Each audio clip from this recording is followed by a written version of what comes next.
Hey everyone, we're here today with a few special guests.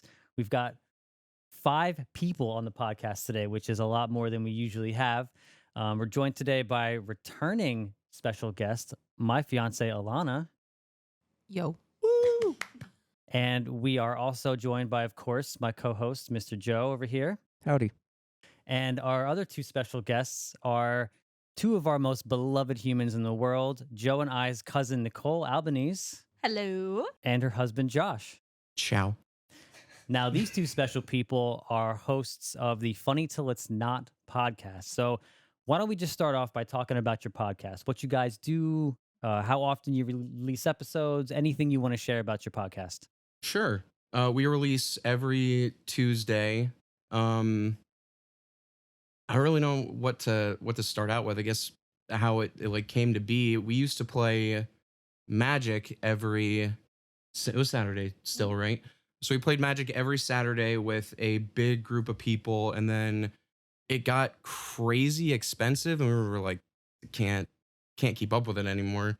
And I still wanted to hang out with the friends that I had, and I was like, oh, I guess I'll just try to do like a podcast or something. And then I found out you had started your podcast. So I was like, oh, that's fucking awesome. So I wanted to jump right into there with that stuff. And I thought, what better way than what I typically talk about anyway, which is conspiracies.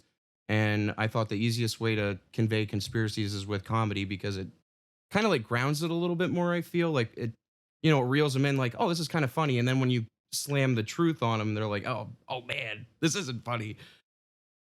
Yeah, it sort of disconnects you from like the truth as well and from the negative aspects of the conspiracy, I feel like. And I do like the fact that you put in commercials and you put in like funny stuff, because it makes it a lot lighter, takes away from a lot of the really harsh aspects of some of the stuff you guys talk about, because your topics are heavy. They are heavy, and originally I wanted to shy away from like the heavier stuff, and I was like, I don't know if I'm going to get any flack, but then I just don't care anymore. I really don't. It's my opinion, and it's not even like held in like concreteness. Like I'm always viable to change my opinion on it and everything.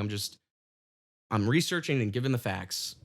So in terms of topics, what are some of your guys' favorite topics that you've talked about so far? I like all the cryptid episodes because they're funny. This is they get goofy. They Some of the get cryptids are super goofy.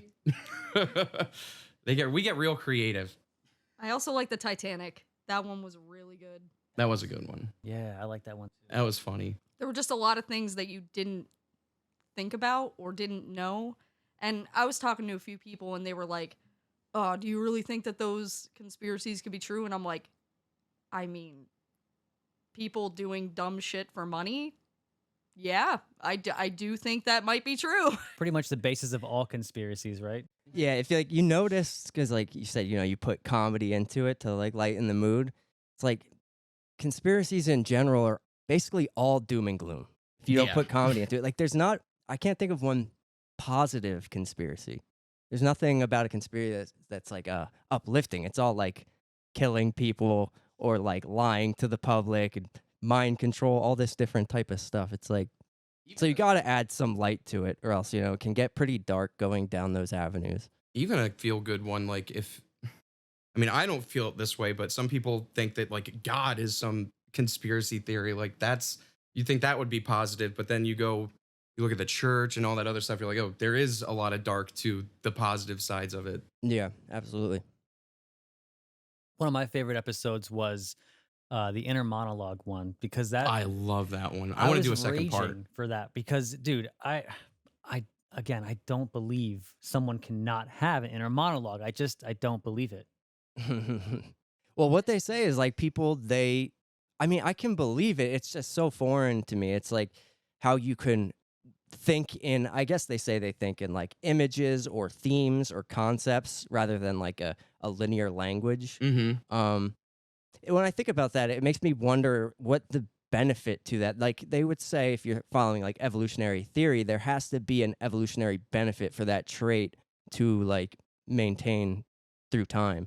So I wonder if people who don't have the inner monologue have some type of ability or something, that benefits them that we don't have. Because I'm assuming we all here have inner monologues, right? Yeah. They say what, like 10% of people? And like a lot of people I hear, they said that they didn't know that other people have inner monologues because it's not a topic that's discussed because it's just assumed. So like I don't know, a few years back, that article came out saying that 10% of people don't have an inner monologue, and it seems like a lot of people saw that article who don't have inner monologues or believe they don't, and then they come out saying like, wait, you have an inner monologue? What's that like? So people, it's like one of those things that would never have been discussed, so nobody would even know. What do you think that they increased it to 50%? They think that half the population has one and the other half doesn't have one. Is that what they say? That's- half that's and the half? new- yep. Wow. That's crazy to me. 50% Yeah, of people don't. don't. I You didn't just believe that must statistic not- either. 50% of people don't know what it means to have an inner monologue. I'm convinced that when we talk about whether or not we have an inner monologue, it's about the definition of what we think inner Do you think monologue it's a is. disconnect? Yeah, I Like think of what an inner monologue is to somebody else versus what it is to you? exactly, because I think people that quote unquote don't have one, they think that you actually hear it with your ears, and nobody hears their inner monologue with their ears. It's like an imagination. Like, do you have an imagination? What happens when you read a book silently? Also, it bugs me too because it's like, say you don't have an inner monologue. Like, if you consciously try to, does that mean you have the inability to? So, if like in your mind you just can't think words linearly, like that to me is weird. There probably is an aspect to it where it's like maybe people just are misunderstanding what that could mean. I But think that's what it is. I do think that there must be some people that don't have it. Because I've heard some like people I would trust, some intelligent people say that they don't have one, and they describe it in a way that they don't think in linear language, that they think in like more conceptual imagery, things like that. So I'm sure that exists, but 50% seems wild. But that type of poll seems like very hard to conduct because how many people do you ask to determine that number? Right. I mean, I wasn't asked. I mean, I'm sure like many people, like it would be hard to land on an accurate number for that, I think. I always think polls are skewed anyway. Yeah, absolutely. They're not a good. I've never been polled in my life. Yeah. I've heard millions of polls like about stuff that I was like, nobody asked me Who wants to go and start polling random people on the street? on the inner Should monologue. I- let's just get do the- it right That's how now. you get And robbed. get That's the where we're gonna get the real data. numbers. I just want to ask you, do you mind a second for this poll? And they're like, give me your wallet. And the same thing happens for like when they talk about we've talked about this a little bit before, is the ability to visualize. Mm-hmm. And even to me that was a little confusing because they say that a lot of people, I don't know the percentage, but a lot of people don't have the ability to like visualize, and they usually use the example of an apple, like close your eyes and visualize an apple, and depending on how clear you see it is how good your visualization is. And I think a lot of people might misunderstand that as well and think that that you physically see it, but it's just the imagination of it. So, but a lot of people supposedly don't have that ability either. I don't know. Does anybody here have the inability to visualize? Nope. Didn't No. you say, Laura? yeah, her friend Laura, like, knows what someone looks like when she's looking at them, but if she's not standing in front of them and says, close your eyes and imagine, like Nicole, she wouldn't be able to do it. Yeah, see, I think that's a better way to describe it as well, because like I mentioned, the Apple description is usually the one that's used, but I think it's more effective to ask somebody if they can visualize a person's face, like that isn't around. And if they can't do that, then, that determines that they have no visualization. Well, she's got a step further. It's aphantasia, right? That Mhm. she has. So she doesn't have an inner monologue or the ability to see things in her mind. Right. That's the step further with not only can you not like speak or have that inner voice, you also can't do the visualizations, which is a lot less. I think that might be like 13% or lower of the population that has that. I don't know. It's pretty easy to visualize, in my opinion, but it doesn't hold. Like the visual doesn't hold. It's like almost like somebody shows a flashcard in your brain of it real quick, and you're like, oh yeah, that's what it is. Mm-hmm. When I said it's like behind your eyes, Laura like freaked out and she's like, "What?" Like you can see things behind your eyes, and I'm like, "But that's what it where it feels like it is. Like it's not in front of my eyes. It's not." What made you want to start your podcast? Well, Joey and I, we always talk about this stuff anyway. I mean, it's something we've always discussed doing. And I took a course through Psychedelics Today called Navigating Psychedelics for Clinicians and Therapists. And the second part was Navigation and Self Care, something like that.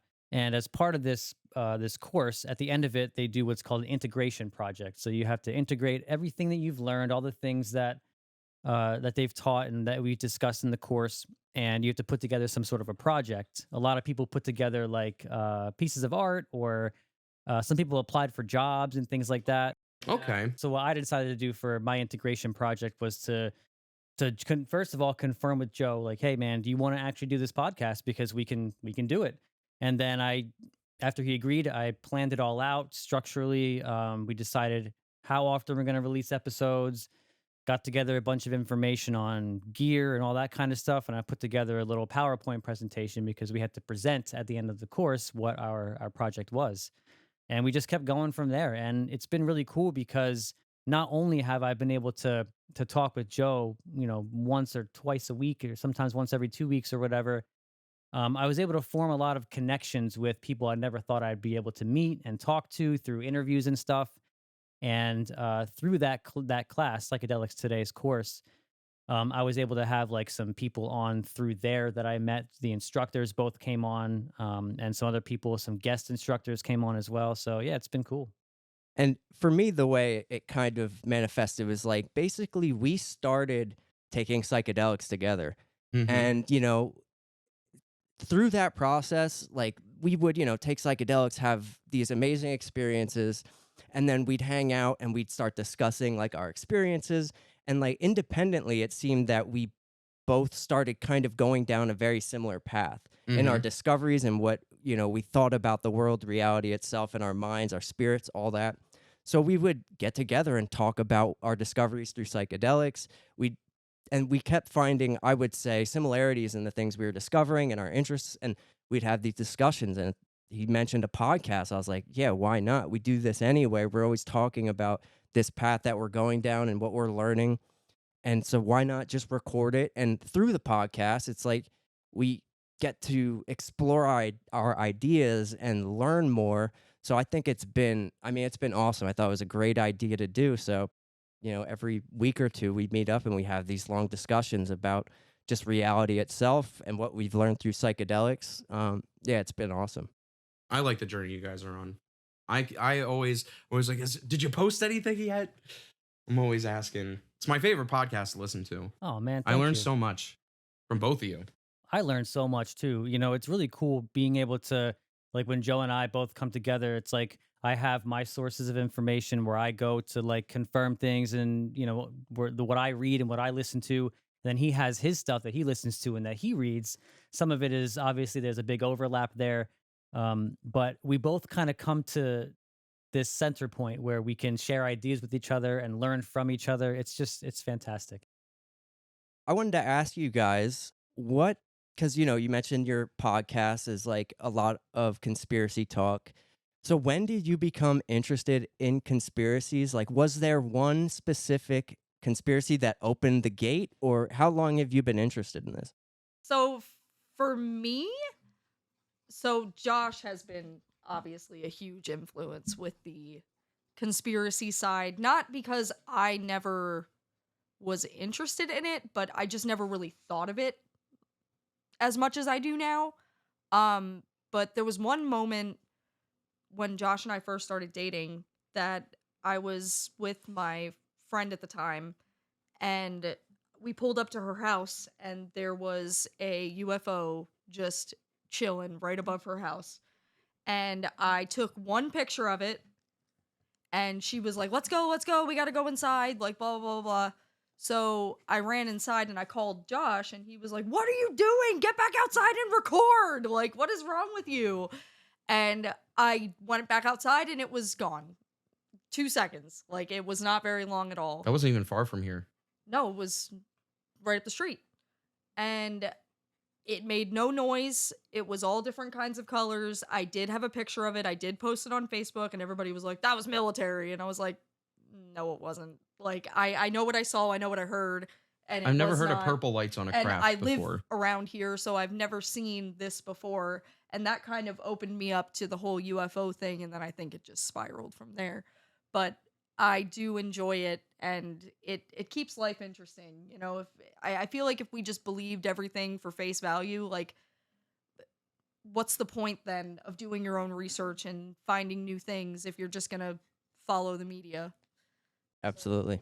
Right? Yeah, I feel like once someone has a UFO sighting, it's a wrap. That Because is- then, yes. like you said, it kind of spirals. Because at that point, it's like a paradigm shifting experience. Where like, okay, wow, if something that massive is true, and I was told it wasn't, then you're open to other things that might also be What true else that is you were going told. on? Yeah, exactly. I can speak from my personal experience because the two of you would go off about UFOs, and I always had my doubts. And then I had an experience where we were at my sister's house, and he, well, me, him, and our other friend, we went outside on my sister's deck. And we were just looking up at the sky, and he made a comment like, "Hey guys, let's summon a UFO." And we're like, "Ha ha ha." And then not even 10 seconds later, we're like, "Wait, He put the intent out what there. the fuck is that?" And it looked like a shooting star, but it stopped, and the one dot expanded into, I saw three. Was it you that said you saw four? There was a fourth dot. didn't- It was a.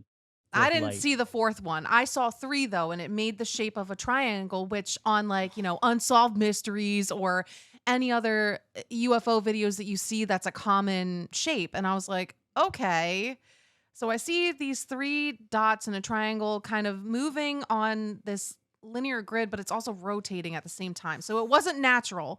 And what really sealed it for me, like, you feel that excitement, but also that kind of like terror because you don't know what you're like, I can't look away, but I don't know what this is. And I'm a little scared. And what really did it for me was there were stars, like let's call, the sky behind it, the canvas, and Mhm. this triangle, as it moved over the stars, it blocked it out. Oh man. So I know there was an object like in front of it moving and rotating.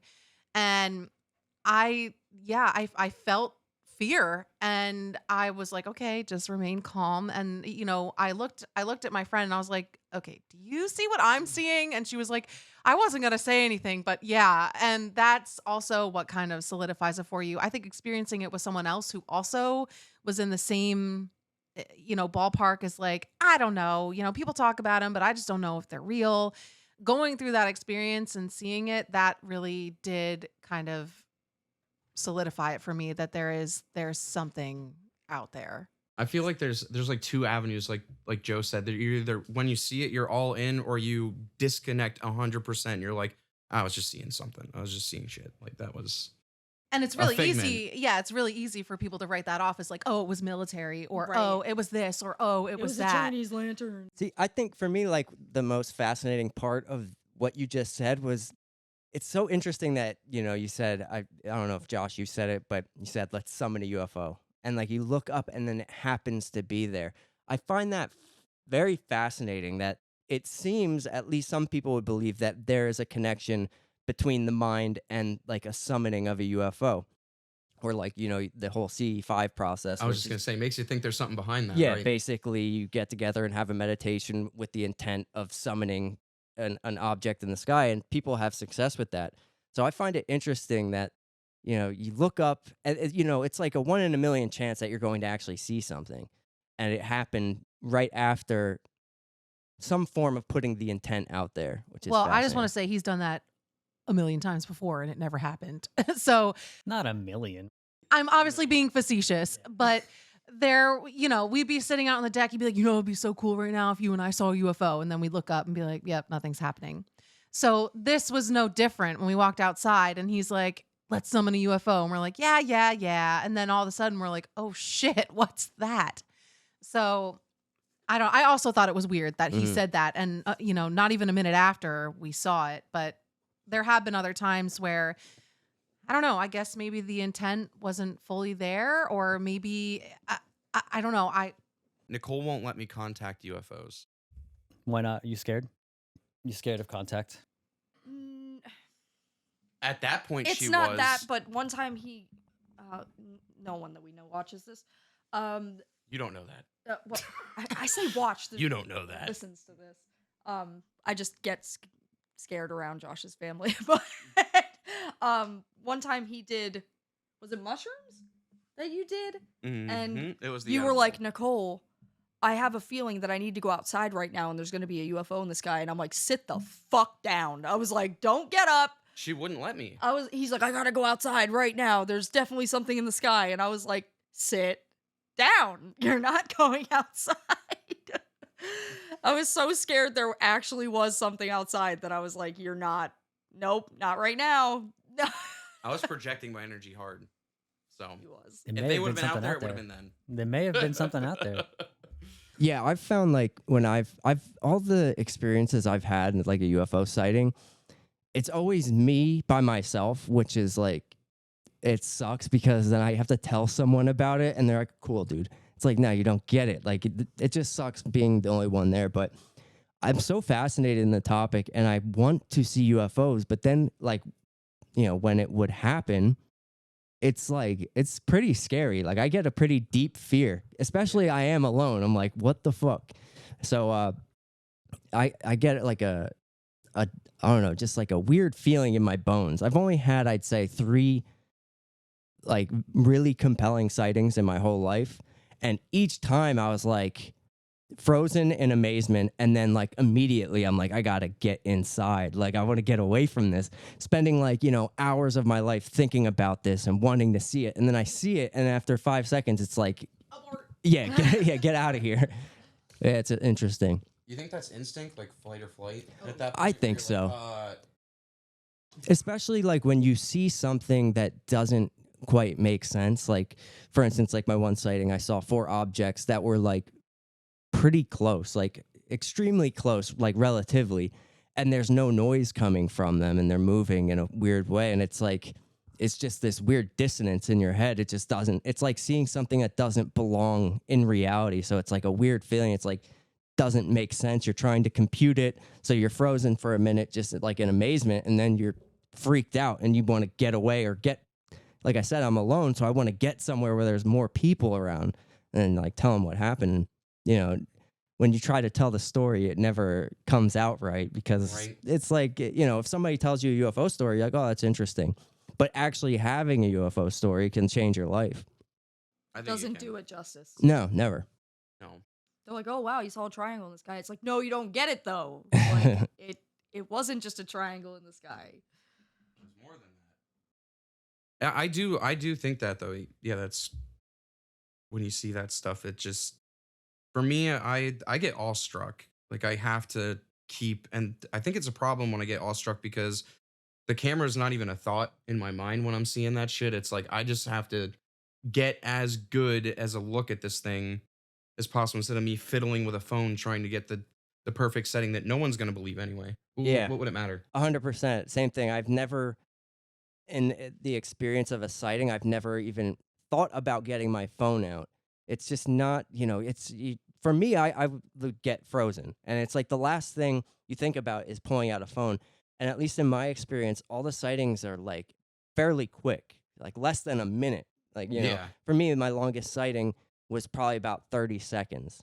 And, you know, I didn't think about getting my phone out. And plus, like, I've never had a sighting with something just sitting there. It's always in motion. So Yep. even if I were to pull my phone out, get the camera ready, Probably miss it would it. already be like too far away to get a compelling shot of this thing. So that's another thing. It pisses me off when people are like, why isn't there any good photos? Well, like, there are some good photos, but also it's like, try to get a good photo of a plane. Like, you can't even get Yeah. a good photo of a plane, and they're always around and they're going slow. Like, it's not a compelling argument to say they don't exist because you can't find many good photos of them. You know, How Right. about the UFO we chased? That was wild. That was real and that was wild.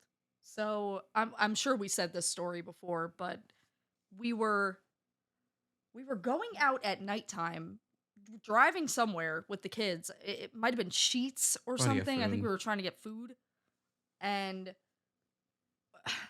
we're getting in the car, and all of a sudden, like right above the tree line, right above the school, there was an object just like 5 lights just in a straight line, just gliding through the sky.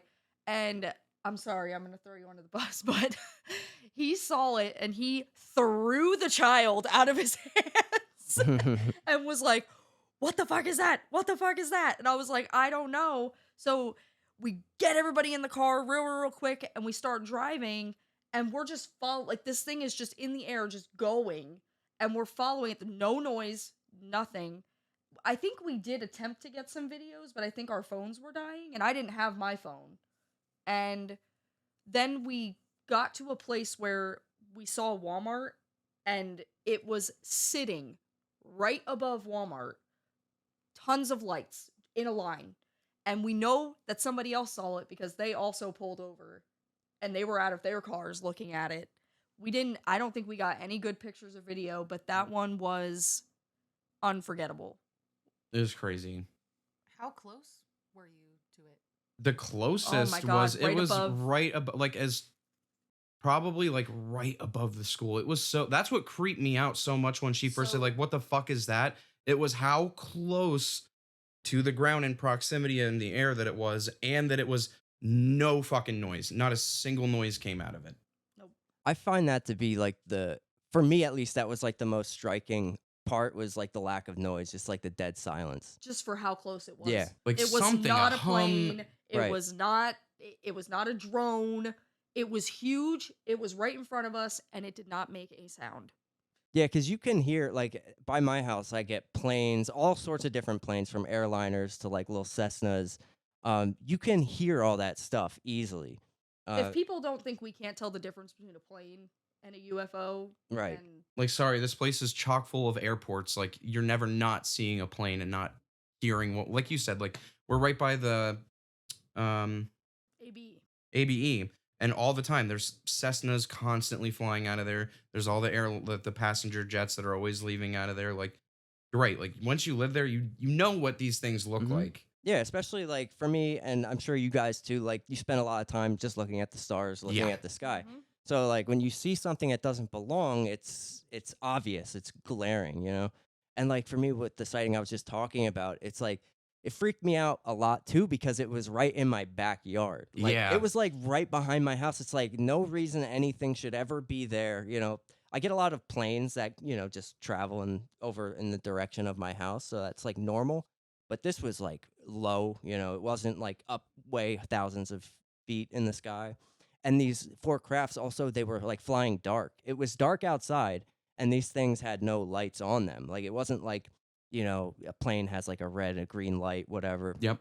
There were no lights. It was just 4 white, like circular objects just silently flying. And they were, you know, it's hard for me to predict the height because I've never seen it before. So there's no reference point. Right. But I could tell that these things were like super low, like freaky low. And yeah, they just were in a formation and they just slid right over my head, basically through my backyard and then towards the college, and then they were gone. But yeah, there's no reason anything should be in my backyard like that. Right. Like, it's like, why here? Why now? It just didn't make any sense to me. Right. Did you summon Man. them? No, but the weird thing was, I was thinking about them, and I just had gotten back from the gym, and I was texting basically everybody because this was February 11th. This was right when those quote unquote UFO shoot downs were happening. So like UFOs were on my mind. I looked up in the sky. I do this a lot. I'm like, oh, it'll be a UFO. I look up, nothing. And I'm texting everybody about this UFO shoot down stuff, and oh, what could it be? And then I was taking my dog out. So I looked up in the sky one last time, and I looked up at the absolute perfect moment. If I would have waited 10 seconds, I wouldn't have seen anything. I look up, and literally like right above me and like slightly to my right, there's a formation of 4 craft, just like right there. And they weren't like zooming. It was just, you know, nice and easy, Nice just cruise. cruising by. And like, if I wouldn't have looked up, I would have never known they were there. Because like I said, dead silent. The dog had I had my dog there and my cat was there. They were just like, you know, futzing around. They didn't know anything was happening. It was like zero noise at all. I happened to look up at the perfect moment and I saw these things and I was like, my mind, the first thing it went to, because like I said, it was 4 objects in a formation, like kind of like a V formation. And they were white and circular. So in my they could have been discs or just like orbs or like ovals. Like they're either egg shaped or disc, but from the angle of observation, I was looking at the bottom, so I just saw circles basically. So the first thing my mind did, like in the first millisecond, was like, these are spotlights because they were gliding so smoothly and they were white and they were dead silent. And then, like, immediately after the first millisecond, it's like, okay, clearly not spotlights because that makes zero sense. There are no spotlights moving around in the back of my house. So, like, immediately I'm like, okay, this is something insane. And then after I look at it for 2 seconds, I'm like, shit, these are straight up objects, UFOs just gliding in the back of my house. And then, like, they started to get like out of sight a little bit. And I thought, like, should I run down the road and like try to chase them and get another view? But I was like so freaked out, I ran inside. I was like, get the dog, go inside. I fucking ran. And I kind of wish I would have tried to follow them. I don't think I would have gotten too much of a better view because when I looked up, it was the closest they were. Like, as soon as I looked up, they were boom right there. And I want to say that they were maybe a couple 100 feet up. Like, it wasn't like thousands of feet, like they were right there. But it's hard to say because I can't determine the size of what the object was. But yeah, no lights, but they were white, so I can see them against the night sky. So, Okay. and it was so strange because it was happening during all this UFO shoot down stuff. So UFOs were on the mind. I was looking for them. I was texting people about UFOs, and I look up and there they are. I was like, just mind blown. That in itself could be a form of like quote unquote summoning. You know, if Well, they're on the mind, if they're in your consciousness, mhm. and if there is a connection between consciousness and these things, that could itself be, you know, a form of summoning. Well, because like I was at the gym and it was all over the TVs, like the UFO shoot downs. And I was texting him, like, you seeing this or whatever? And then I get home and immediately take the dog out. So I'm still talking about it and thinking about it. And I glance up at the sky like instinctively every, minute or so, just, what's going on up And there. they were like, you And I ran. happen to glance up and it's like I'm in such a calm state because I'm looking up, expecting to see nothing as usual. So I'm just like calm. I look up and then it's like, whoa, like this shit was right there. And it freaked me out. But yeah, it was definitely on the mind. And I found it to be like more than a coincidence because, like you said, it was on the mind. It was like all this stuff going on. And the fact of the location where I saw them is really what blew my mind because I don't live somewhere like the main thing I was thinking is like, why would these things be here? And it was just strange. None of it made sense to me. That's crazy. You know what I can't wrap my head around that I've thought about before? So many different types of craft have been spotted before. So is it possible that there's like one species of alien or whatever like operating these craft, or how, it makes me wonder like how many are there out there? Yeah, people like speculate that there's like you could hear a bunch. Like some people say there's like 5 different species. Some say there's 100 or countless. And then like there's the other angle that you could look at it too, which like that it's one phenomenon that manifests itself in unlimited ways according to the person who's seeing it. So like it could be a single phenomenon that can appear in a multitude of ways. Or, the like I would say the more standard view is that these are beings from somewhere else that have physical craft of different kinds that come and visit here. Or, like I said, a mental phenomenon that presents itself in a multitude of different ways. It's hard for us not to humanize and anthropomorphize everything. So when we look at the potential for another being, especially another being that has the advancement in their technology to make it here, we think that it probably has a head and 2 arms and 2 legs, a torso and eyes, just like us. But like you said, it's very possible that these things are just manifesting themselves in whatever way they can be seen by us. There's a very interesting hypothesis that they're interdimensional. And it's almost like the way I think of it is if the sun is shining on me and I'm in my 3 dimensional world, I cast my 3 dimensional being casts a 2 dimensional shadow onto the ground. So is it possible that a higher dimensional object being or something can be projecting itself into our dimension? And if it is, then it would look a certain way. It would look very 3 dimensional, even though it's 4 dimensional or 5 dimensional or 11 dimensional. So we're we may not be seeing them accurately for what they are. We might just be seeing them for, however they can project themselves into our dimension of perception. Yeah, I mean, you could almost guarantee that we're not seeing anything for what it truly is because we're so limited by our perception. Like, we have our five senses, and then we project them onto the world and think that the world is those things. Like, we, see, hear, touch, taste, smell, and then we think that's just our senses, and then we think the world is sights, touches, sounds, smells. Like, we think that's what the world is, but it's just our limited perception being projected outward. So you could argue that we probably don't see anything as it truly is. Yeah. So like, that's like begs our ultimate question, like what is reality? What's the true nature of it? Is it code? Is it information? I think of it as that. I think reality is information, like consciousness content or something like that. And, we as humans, dogs, cats, whatever, we develop and evolve the senses to perceive and intake that information in a certain way that coexists or that allows us to survive, essentially. So to say that what we're seeing is accurate and is what reality actually is, probably not. And all you have to do is like take the requisite psychedelic and you understand that what you're seeing is not really what's there. Yeah, because like they say we see like a tiny percentage of the light spectrum alone.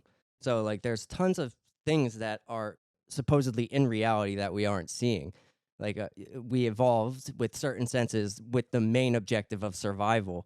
So if we were seeing everything at once, we couldn't survive in like this finite form. We would just, we wouldn't be able to eat. We wouldn't be able to do anything because it would be so overwhelming. So we've just been designed or evolved to just intake enough information so we could survive. And then, like you said, when you take a psychedelic, it's like you start seeing all these things that aren't in our normal ability of perception. So, like if you lived your entire life in a psychedelic state, like a deep, heavy psychedelic state, you wouldn't be able to maintain your physical body. You wouldn't be able to maintain. There'd just be too much. What's crazy? Did you hear about those elephants? Was it India or Africa where they just trip all day long? You remember that? Oh, yeah, because they eat plants. A type of psychedelic plant, and they eat it all day and long. they just exist in this trip state their whole life. I often wonder, like, is that just what every animal is? Are we existing? We are existing in a trip state all the time. Because if you think about it, first of all, it is proven that in our bodies, in certain places, I think the lungs, it has been confirmed that DMT is endogenously created within us. So we're just an amalgamation of brain chemistry anyway that equals a perception. So to me, I think that goes for every being that's living. We're just living in a weird hallucination that adheres to whatever like perceptual senses that we've developed over evolutionary years. But are we though? Are we just an amalgamation of brain chemistry?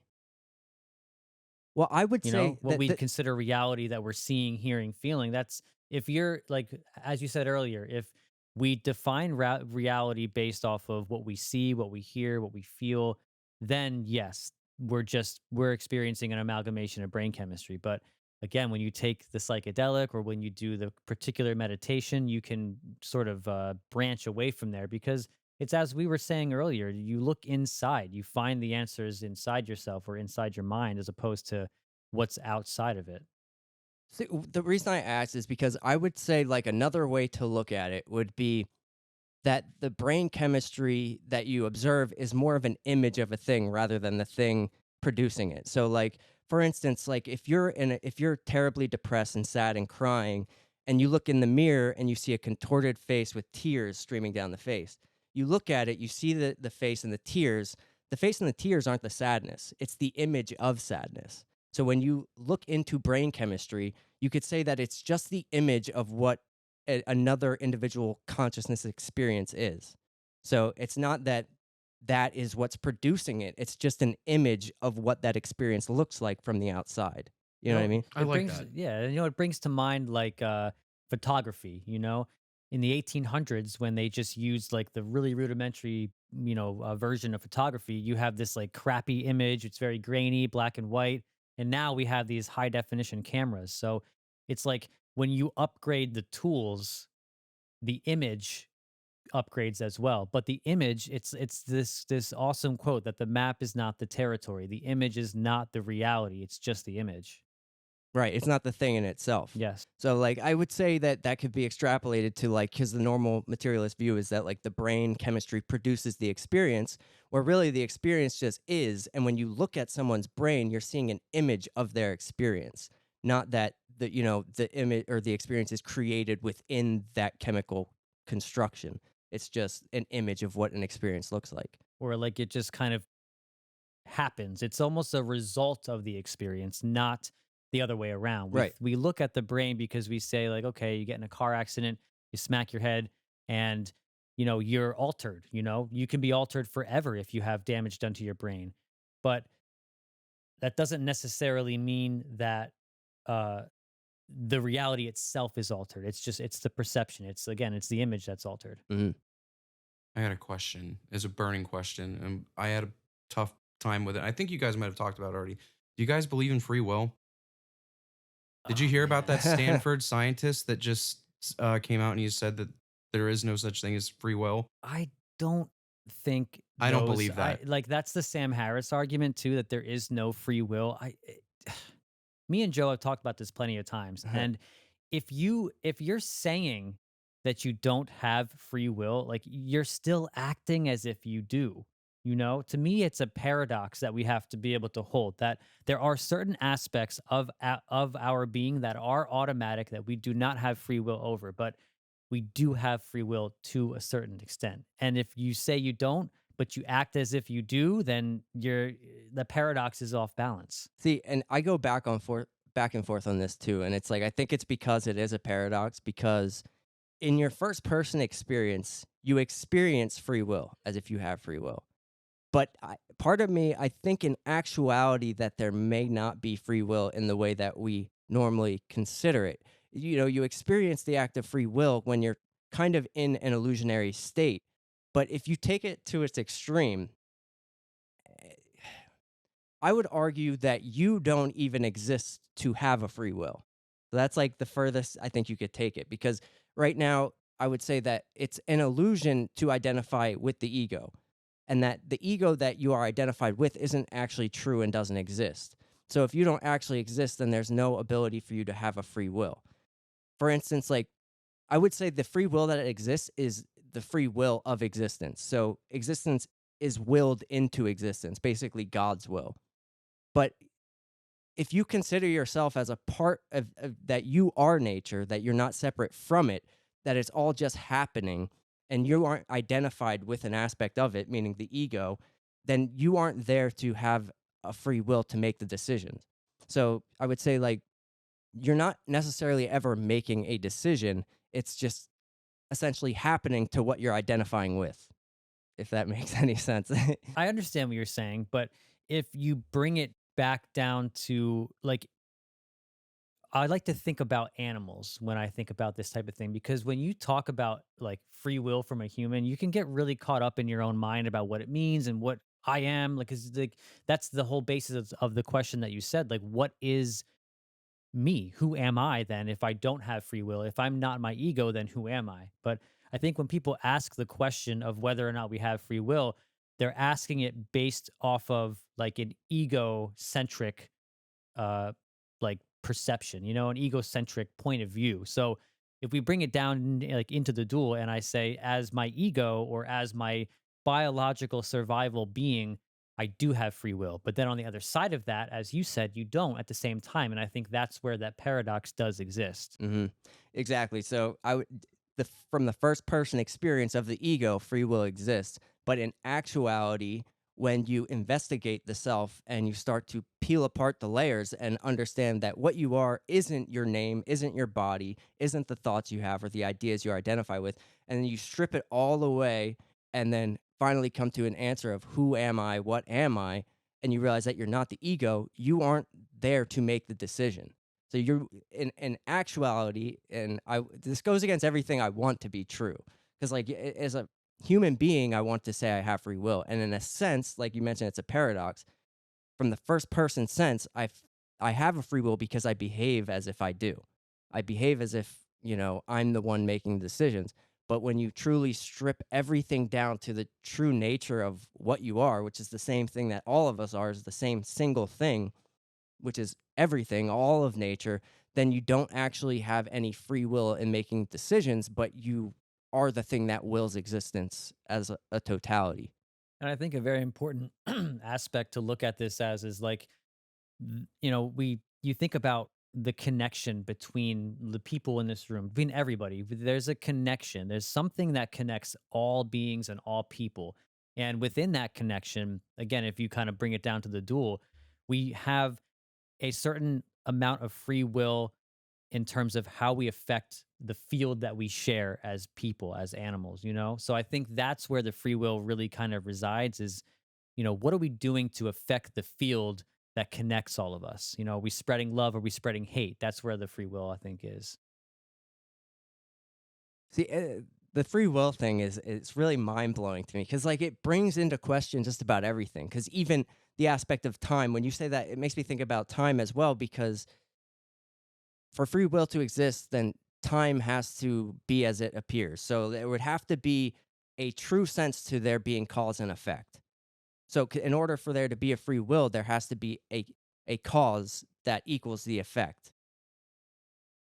Basically, let me just before we go there, I want to ask you guys, what do you think about time? Do you think that time exists? Is it an illusion? Is it not real at all? What do you think? I personally don't think time exists. No. I think it's man-made. Like a construct? Can you extrapolate on that a little bit? Uh, no. Well, okay, let me ask, what would be the difference between it being real and between it like being man-made? Like what does it mean to be man-made? Do you mean it's like it's an idea as opposed to something that's actually real? But just the way that I feel about it, because okay, I've been through my fair share of psychedelic experiences where time does not exist, but time on this human plane is more so a means to structure things. It's a survival mechanism. It's something that you have to adhere Yes. to survive.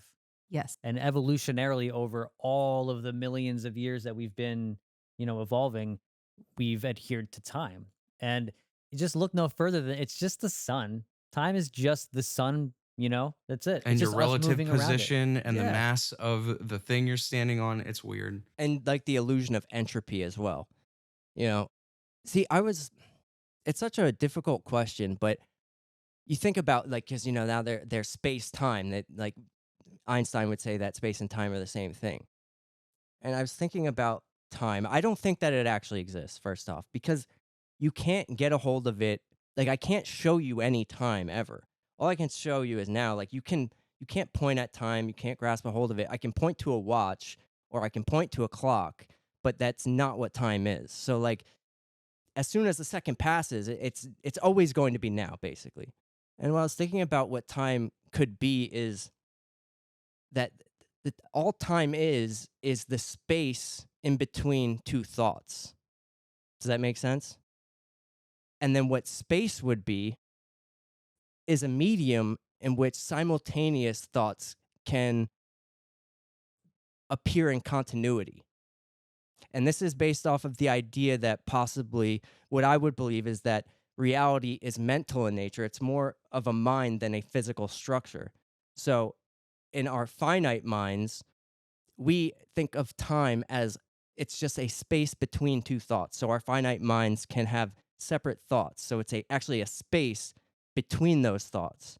And then this physical realm of space is just enabling the mind to have simultaneous thoughts with continuity. Does that make sense? So then what is the explicit connection of space and time? Because there is an obvious connection between the two, so much so that they depend on one another. If you're like when you talk about space travel, you know what I mean, and you talk about light years, these are concepts that marry space and time, which can lead to quantifiable observations. So what do you think is the connection between space and time if they aren't the same thing or not the same? Maybe they're two sides of the same coin.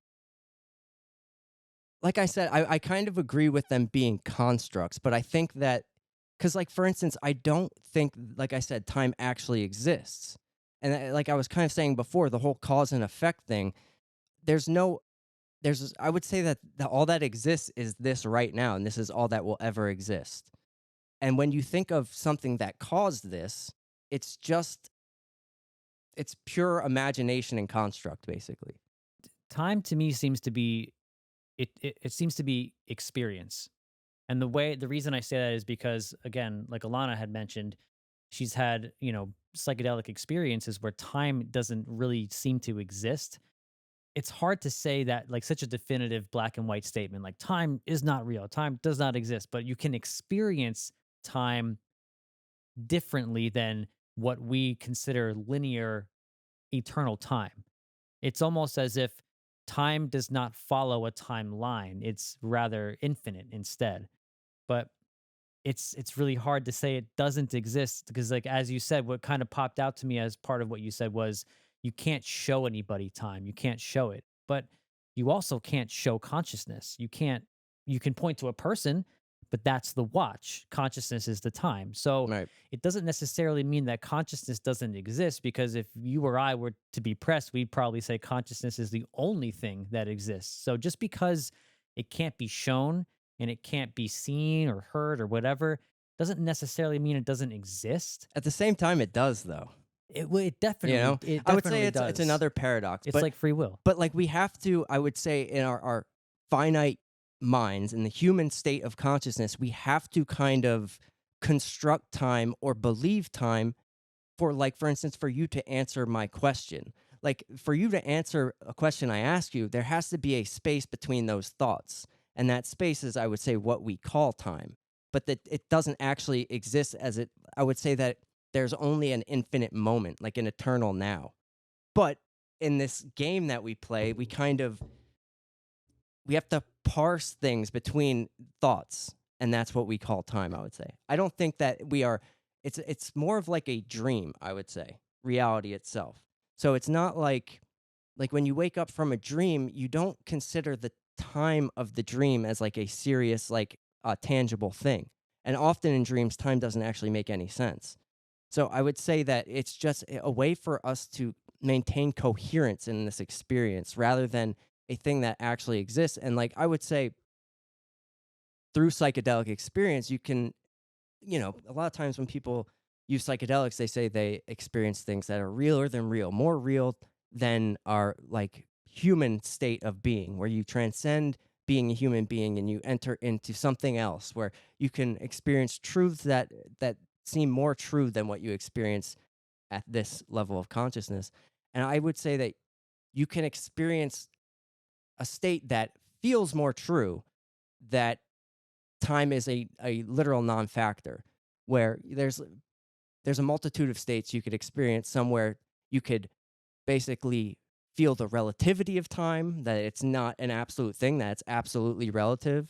Like Einstein said, like what, I don't know exactly what he said, but basically putting your hand on a burning stove for 5 minutes is a lot longer than sitting next to someone you love for 5 minutes. So that's like the relativity of time. And I think if something is relative, then it's by nature not absolute in a sense. You know what I mean? Yeah.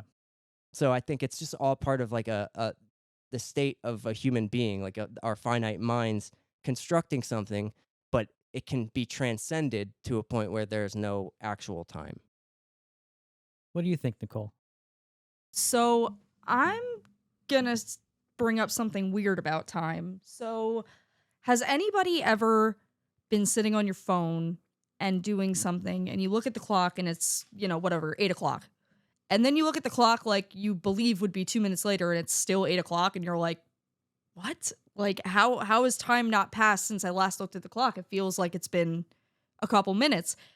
What I've noticed and I've paid attention to on my phone is that sometimes my phone glitches where it'll be 8 o'clock and then all of a sudden I'll look at my phone again, or I'll like keep staring at the time and then it'll just be 8:03.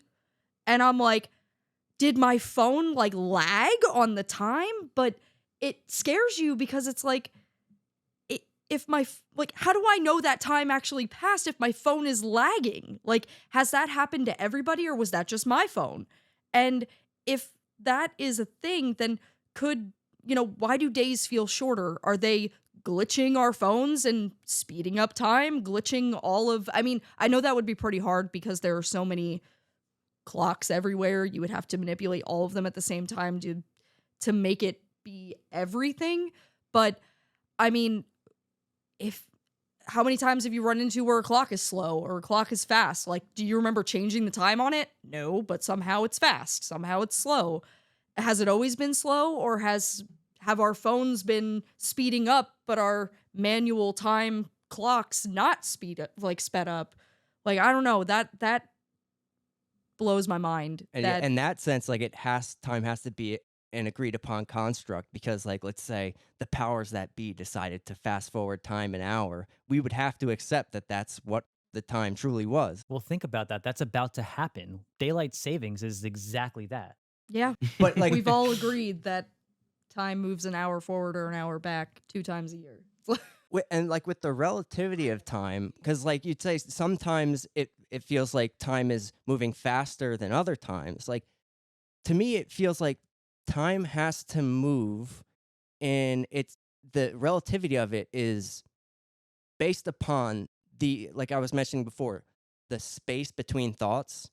So if you're looking at the time with zero thought, it feels like it's moving really slow, like if you're waiting for it to go. But if there's a lot of content in consciousness, a lot of thoughts happening, time seems to move faster. So I think that the relativity of time could be dependent upon the amount of thoughts, or basically just contents within consciousness. The more content of consciousness, the faster time goes. This is like Terence McKenna's novelty theory, right? It's like when there's like the farther that time goes, like time, quote unquote, as we know it along the timeline, the more events that happen within a condensed period of time. Right. So then you can redefine what time is based off of the amount of events that are happening within that time frame. So it's like right now, there's say like 10 big events that might happen in a single year. Whereas 1,000 years ago, it was like one event, and as time proceeds and as things evolve, and as like Joe was mentioning entropy, as things start to complexify, time is almost like reevaluated. Yeah, and like even you could bring it home a little bit, like let's say in the 1950s, let's say, the amount of time it would take to make as many movies that we make in 1 year. Like, how many movies would we push out? The time now compared to then is so condensed. So like time is in effect moving so much faster because we are able to produce things that would have taken years in the past, take a tiny amount of time now. Like for us to do this whole production and podcast 30 years ago, it would take us a very long time to be able to do this. But now it's like this can happen in an instant. Basically, we'll be done in an hour. It'll be done. It'll be ready to go. Like, sure, it'll need to be edited and stuff. Same way, like a Marvel movie we make now, we could do it in 2 years. And that would take decades. Just a few decades back. So that's kind of like McKenna saying, like, that time is kind of speeding up as we're moving forward. And it seems to be because, as I was saying before, the contents within consciousness are happening faster and faster. Do you think technology has something to do with that, though? Well, absolutely. Yeah. It's weird how quickly things, like medical science to me blows, it constantly is blowing my mind. Medical and AI science is constantly blowing my mind.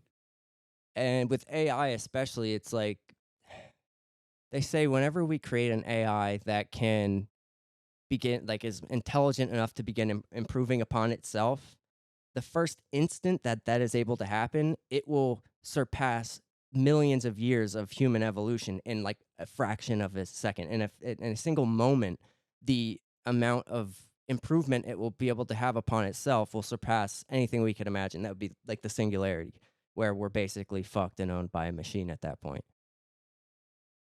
If that ever happens, it's hard to say. I don't know. I don't know about AI. To me, it's like I feel like a lot of people either think it's total nonsense or they put too much faith into it. Like for me, I haven't seen anything. I think like the mid journey, like the images and the video stuff, it's pretty cool and creative and it's awesome. But I haven't seen anything that like blows my mind quite yet. Like the Chat GPT, it's a language model. I mean, I think we have such high expectations because people, when they talk about AI, like a lot of people, especially the layman, they start to talk about like a being, like a sentient computer, like we're creating a life. Whereas I don't see that to be what we're doing yet. I mean, maybe it's possible, but One really cool thing that I heard AI could potentially help with is like being able to decipher languages and writings from ancient cultures Have that you we seen that don't. Yeah, recently? that would That's been be blowing my so mind. cool. that would be fascinating. Yeah, I've heard about that just recently that they're starting to try to do that. I forget what text that they're trying to use it on, but I mean, if that's possible, that would be incredible. I think it's already been successful in something that we can kind of understand already because obviously ChatGPT and all these AI systems kind of they're data miners. They mine already existing knowledge that humans have established. But the the hope is that eventually it can apply the same types of um, like maneuvering to be able to decipher something that we can't uh, read or can't see. Because well, like if an AI gets um strong enough, it would be able to basically see the future in a sense. Like it's kind of like determinism. Like I would say that you could argue that there's no such thing as randomness in the universe. It's just nothing is random. We're just lacking the ability to identify variables. So like when you flip a coin, it's not actually random because if we knew the exact force in which it's being flipped and the air density, if you could account for all those variables, you'd be able to predict with 100% certainty which side it would land on. Same with like rolling a dice. So it's not actually random. It's just our inability to, identify all the different variables. So like if you were to look at the universe as like a it's like a big pool table, for instance. Like you hit the cue, hit the balls, you think it's random. But if you, like I mentioned with the flipping the coin, if you understood each variable, you'd be able to predict, and this has been done, to be able to predict exactly where each ball will land. So if an AI was intelligent enough to gather all variables in existence, which I don't know is possible, but let's say if it was able to determine every single variable, it could play that out and tell you exactly what the future is. You know what I mean? And that applies only to the physical three-dimensional plane that we find ourselves in here. That does not apply to, what exists outside of the mind, the spirit, whatever the realms that we were talking about earlier. That stuff is still anybody's guess. Yeah. And that's the stuff, right? Like that aspect of reality, true reality, where I would say an AI would have zero place being really. I mean, it's being built under the context of materialism, being built in the context of this physical reality. So, like, there's no way I would say an AI would transcend that Do you because the builders aren't transcending it. do you think AI could create its own religion eventually? I think that's like basically. Or we're pretty much at that point Yeah, right I think now. that's what will happen. I mean, you could argue that Google is its own religion. I mean, like people just go to Google for absolute truth. Like you want to know the truth, you I'm go not to a Google. fan of Google. Me either. But it's internet technology. It's already being worshipped in a sense, especially like in Western society. It's like imagine an AI that will be God to us. Like it will look to it for all our answers. We'll think it's all knowing. So I would say that's almost like exactly what will have to happen, at least for a lot of people. I don't mean to go off the rails. Did you hear what Google's doing since last week, where they're going to go through your search history and look for dangerous search terms? Who determines that? That's not good. It's not good at all.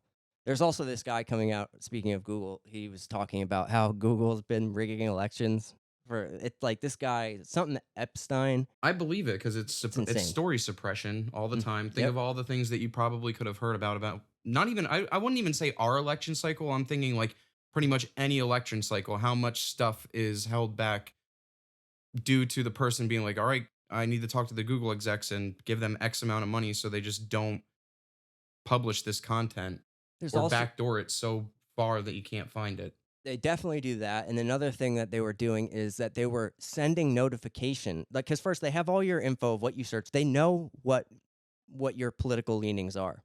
So say they want a Democrat to win. What they would do is send out notifications on voting day to all people who have Democrat leaning ideas or whatever. They'd send them all notifications, say, go vote today, and not send it to like 10% of people on the other aisle. And just that alone is proven to send like a massive amount of voters out to actually vote just by giving them a single notification. And if you do it in a certain political leaning, you can just with that, basically, there's data showing that that can rig an entire election just by sending a single notification on the day of voting. And that has happened. To And- only a specific group of people. Right. And this guy, he's this Epstein guy works for Google or used to or whatever. He is a left-leaning Democratic voting guy, but he discovered this and found that in the last election it was totally rigged for, the Democrats to win, and of course then they do win because the power of this technology.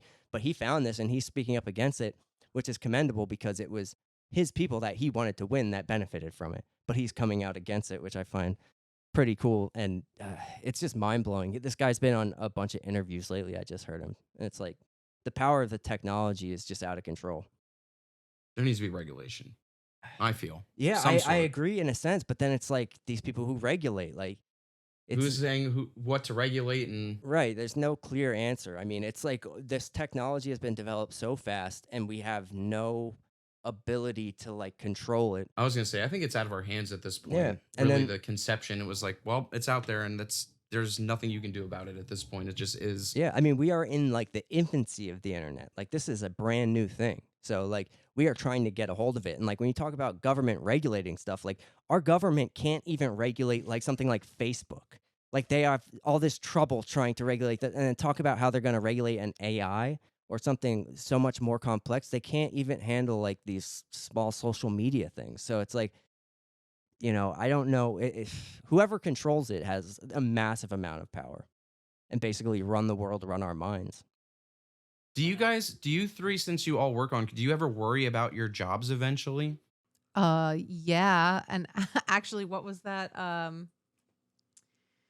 We were just talking about it too. The thing that monitors like your eye movements and your Oh my focus God, and that- all that. yeah, that Oh, he patch. told that me they're about implementing this. in China. They Yeah, do that in schools they in do. That China sounds where you terrifying. it's like a thought police. Like, you can't even think a wrong thought, or this device will be like, hey, their eye movement is doing things that are unparticular to them actually focusing on this particular thing. Like, Mhm. go hit him with a switch. It measures the fluids in your body too. Like it can measure everything. Brainwave activity. That is the thing that worries me. I don't worry about my job being taken over by AI. I worry about like them monitoring me to the point where I am a literal slave to AI. Well, I feel like you're a slave. I feel like you're going to be a slave either way, because if you lose your job to AI, then you're going to have to look for other means of money, and they're eventually going to be like, hey, guess what? Like, there's so many people that don't have jobs. Like, there has to be a universal basic income, and then you're a slave to that. Like, you don't win. I don't see a point where you win. Yeah, I think we're gonna like inevitably be slaves to AI. I mean, it's already beginning to happen. I think they send out robot dogs as law enforcement in like New York. So eventually there will be AI robotic law enforcement, which is scary, and they're trying to eventually weed out like human drivers. So there will be like all driverless cars, and so like with all these things, it's like it limits your free will, your freedom in so many ways. It's like if the government says turn off the cars, you can't put gas in your car and drive off on your own. They're done. The grid determines. And then we were kind of talking about on the way here, like if a cataclysm would come, it's like if we are so dependent on technology and AI, and then something happens that destroys the grid, like a solar flare, an asteroid impact, it's like we are totally fucked. We've become totally reliant on technology just to even maintain our sanity. Like, I feel now it's like you take away a cell phone from someone for a day and they start itching, and that's just like that has nothing even to do with survival. That's just mental clarity and health. Like, we are so attached to this stuff, let alone the ability to actually survive. We can't survive without technology. think food comes from the grocery store. We don't get our food. Like there are Right. people, I've seen people say that. Like it's not they would say like, where's the food come from? It comes from the grocery store. We did an episode People said where people thought they did a commercial, an ad, and it was for a pasta farm, and it was growing pasta on pasta trees. And they said they had an influx of people that called in asking for the trees. Oh my god. See, that doesn't Remember that? surprise me. Yes, I do. There's He this really liked that one. there's this famous political commentator, smart dude, and he posted on Twitter. He was in an airplane flying over middle America, and he took a picture. This smart guy, dude, like a smart, intelligent political analyst. He took a picture from the plane window of like farms. He was flying over middle America, and you know how when you see like farms overhead, it's like grids of different Yep. colors of different crops. And he took the picture, and he's like, "What are they doing down here? Like, what? Like Oh this my intelligent guy, like real intelligent, didn't know what a farm was. He's never seen it, or never just didn't know what it was. And this isn't like an idiot. This is a guy who, if he was sitting here right now, you'd be like, "Wow, this guy's got it together. He's smart." Is this like an inevitable outcome of the human species' ability to do so many things, but they're so compartmentalized? Like we have scientists and we have engineers and we have car detailers and we have data entry people and we have, you know what I mean? And there's so many very like centralized skill sets that humans have. But I guess what that means is that there has to be a lot of people that can't do a lot of things. And is Agreed. that detrimental to our survival? Is it detrimental to, the ongoing progress of our evolution? See, I would say it is detrimental, and like the ideal society would be like a society of polymaths, like how can like you do Leonardo that, da though? Vinci's. Well, I'm just saying that would be ideal. Like if our society was structured in a way where every person learns an instrument when they're young, and then every person learns mathematics, and that's what they would call a polymath, like a Renaissance man, like a Leonardo da Vinci. He was like amazing in all these different things, and that would be the ideal. But like you said, like I think we're moving in a sense further away from what I would say absolute truth, because we compartmentalize everything so much. Like if you look into the past, there used to be natural science, which was like a mixture of kind of science and philosophy. It was one thing. And now today, as time moves forward, we have millions of different sciences, like a science of everything. You could spend your whole life studying birds, but then you're going to know a lot about birds, but nothing about the totality. There's no like holistic view of reality anymore because it's so compartmentalized, because you can look into each thing infinitely. You can study every aspect of reality forever. But each of those things they're all worthwhile endeavors. Right. It's a worthwhile endeavor to look into birds so much that you know everything about birds, because there's just so much to learn. There's so much to know about our reality that it almost feels like at a certain point in time in our history, we decided, because there was a point in time where Renaissance men, that was a thing. Now it's sort of not a thing. And I think what happened was we realized that there's so much to learn about every little individual aspect of reality that we figured, let's do that, And I think that's worthy. Yeah, like I'm not saying that's all bad, but what you mentioned, the detriment, and I think the detriment is that we have no holistic view of reality as a whole, or what we're doing here. It's just like it's so fractured that you don't have anybody looking at the totality of it. Like, we might have talked about this on a podcast before, like holistic thinking, where like, now we have people who think reality is made of strings. Like we're so into the physical matter that we want to zoom in and say it's made of atoms, it's made of all these different things. But you could look at it in a different way, and I forget who came up with this idea, but it's like a more holistic way to look at reality, and not in a material sense, that reality is made of what are called holons, which all reality is made up of holes that are made up of parts, in which the parts are made up of holes that are made up of parts. So it's like a fractal. Like, for instance, I am a human body that's made of organs, and the organs are made of cells, and the cells are made of atoms, and it's just like a fracturing of holes into parts, and then the parts into more holes, into more parts, and all the way down. So it's more of a conceptual thinking rather than a literal material thinking.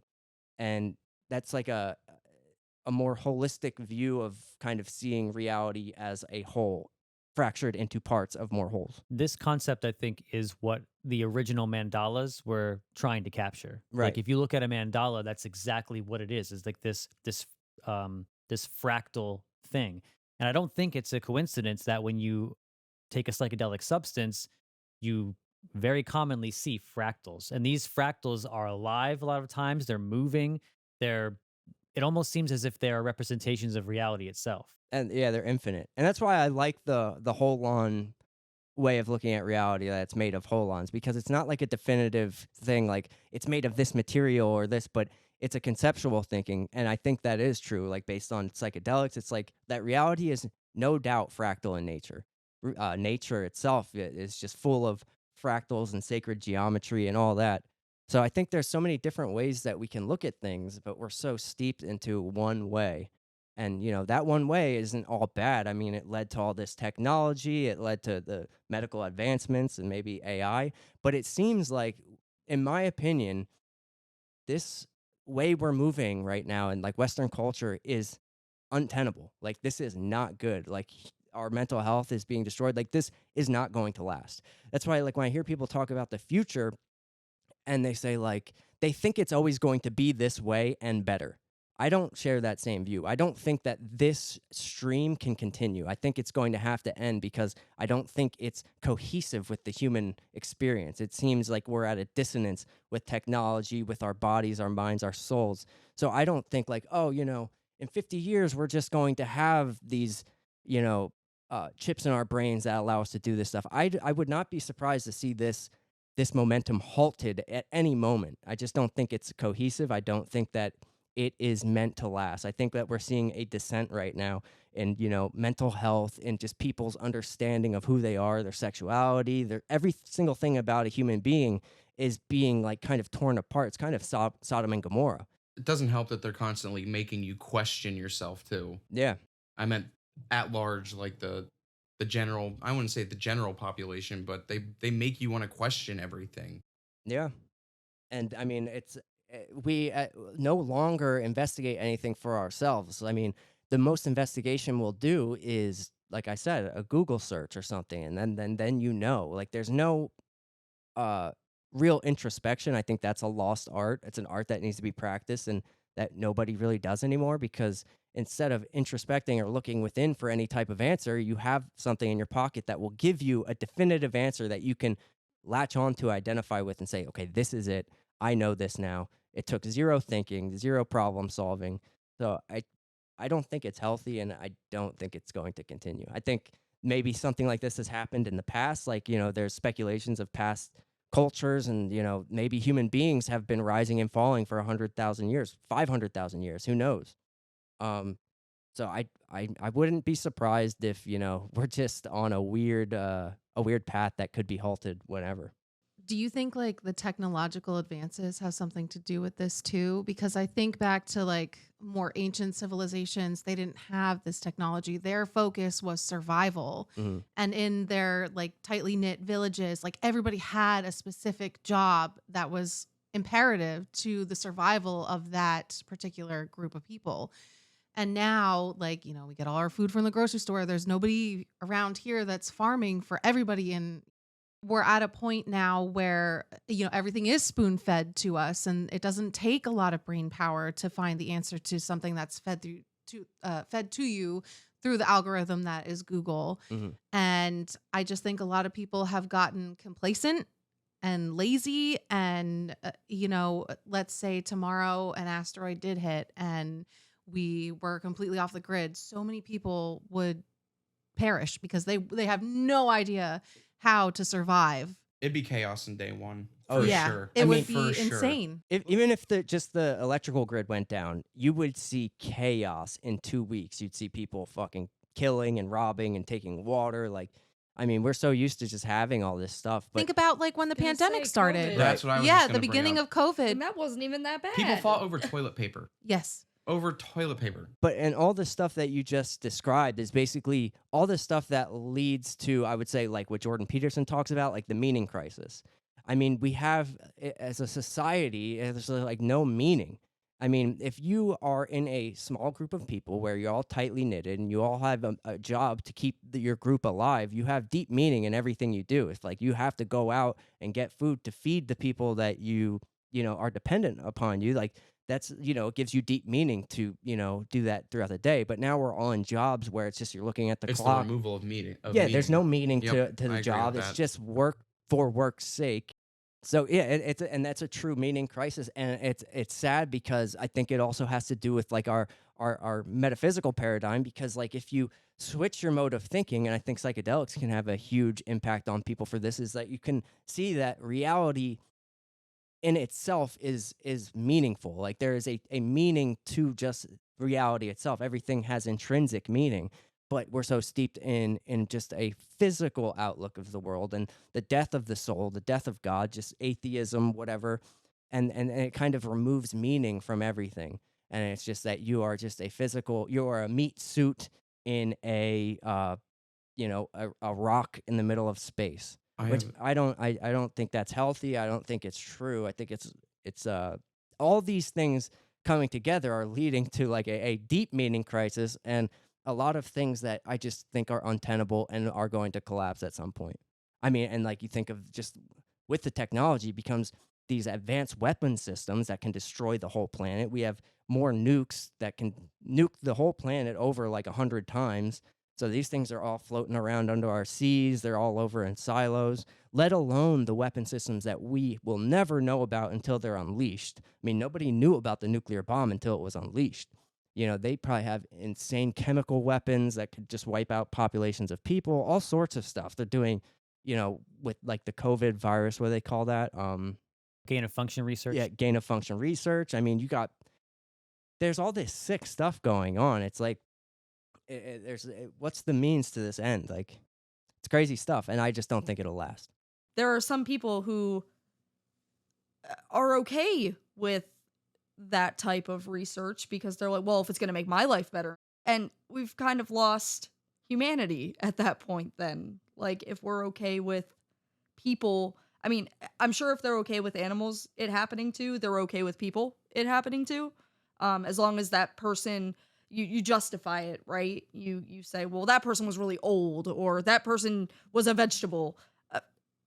Okay, yeah, but they're also a person. So who are you to test on that person or animal just to potentially make somebody else's life better? But Mhm. I don't know. I mean, That's a But sticky dude, it's one. never to make someone's life better. It's usually to make money. yes, I Yeah. was gonna say. I mean, Money. you're seeing like all sorts of just horrible things play out right now. Like right now in Canada, they're like having this movement of euthanasia where they're allowing people Isn't that to crazy? kill themselves. Like they're Yes. basically Futurama made a joke about this, the suicide booth thing. Yeah, Like it's that's becoming a hilarious. reality in Canada, and they're expanding its nature. Like at first it was like terminal people are allowed to, decide to kill themselves. And then it became that you didn't have to be terminal. Like there was this woman who couldn't afford something in her house. Like she had trouble moving, and they wouldn't give her, like her insurance wouldn't pay for her to get something installed in her house to allow her to have free movement without her house or throughout her house. So she just said she doesn't want to die, but they'll give her a free death. So they kill this woman when What? she wasn't terminal, and now they're allowing it for drug addicts. If you're just like a drug addict, instead of sending you to therapy and giving you help, that they just suicide you. So this is like expanding in Canada right now, and you bet your bottom dollar it'll come here too. It will. Yeah. Just give it a matter of time. If it's at your next door neighbors, it's gonna be over here. And Mhm. that's scary for the kids. Absolutely. Because Because what if they just get in a tough spot at one situation Well, and what like if I'm they're- done with it all?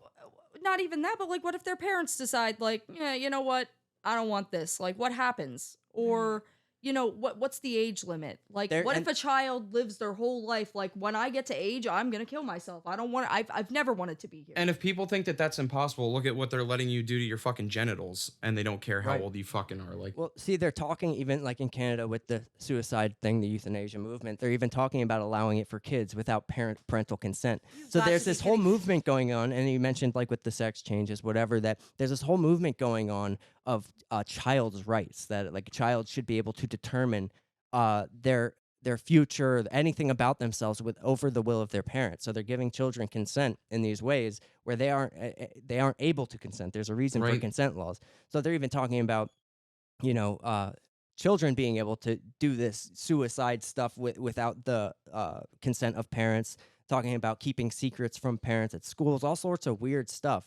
So the kids are really in a very dire situation They're in a right now. vulnerable place. Yes, I and I feel. mean, on top of it, they are being given what is essentially hard drugs in technology at such a young age that these kids, we have no idea. They're being raised on iPads, and they are totally into it. And then you don't know what it's going to be like when they're 19, and so you take it away from them. They might not be able to sustain And then a they freak psychological. out. Yeah, it's serious stuff.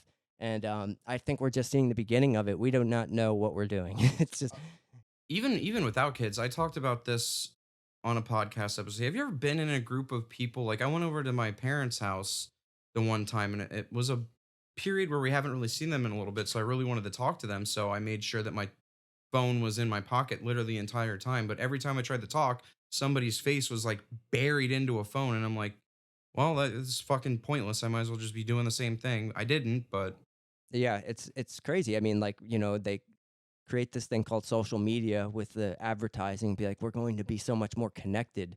And it's like totally You the couldn't opposite be effect. more does it unconnected. Disconnected. Yeah. does it worry disconnected. you guys that both X and both Elon Musk and Mark Zuckerberg both want to make X and Meta like do all fucking companies?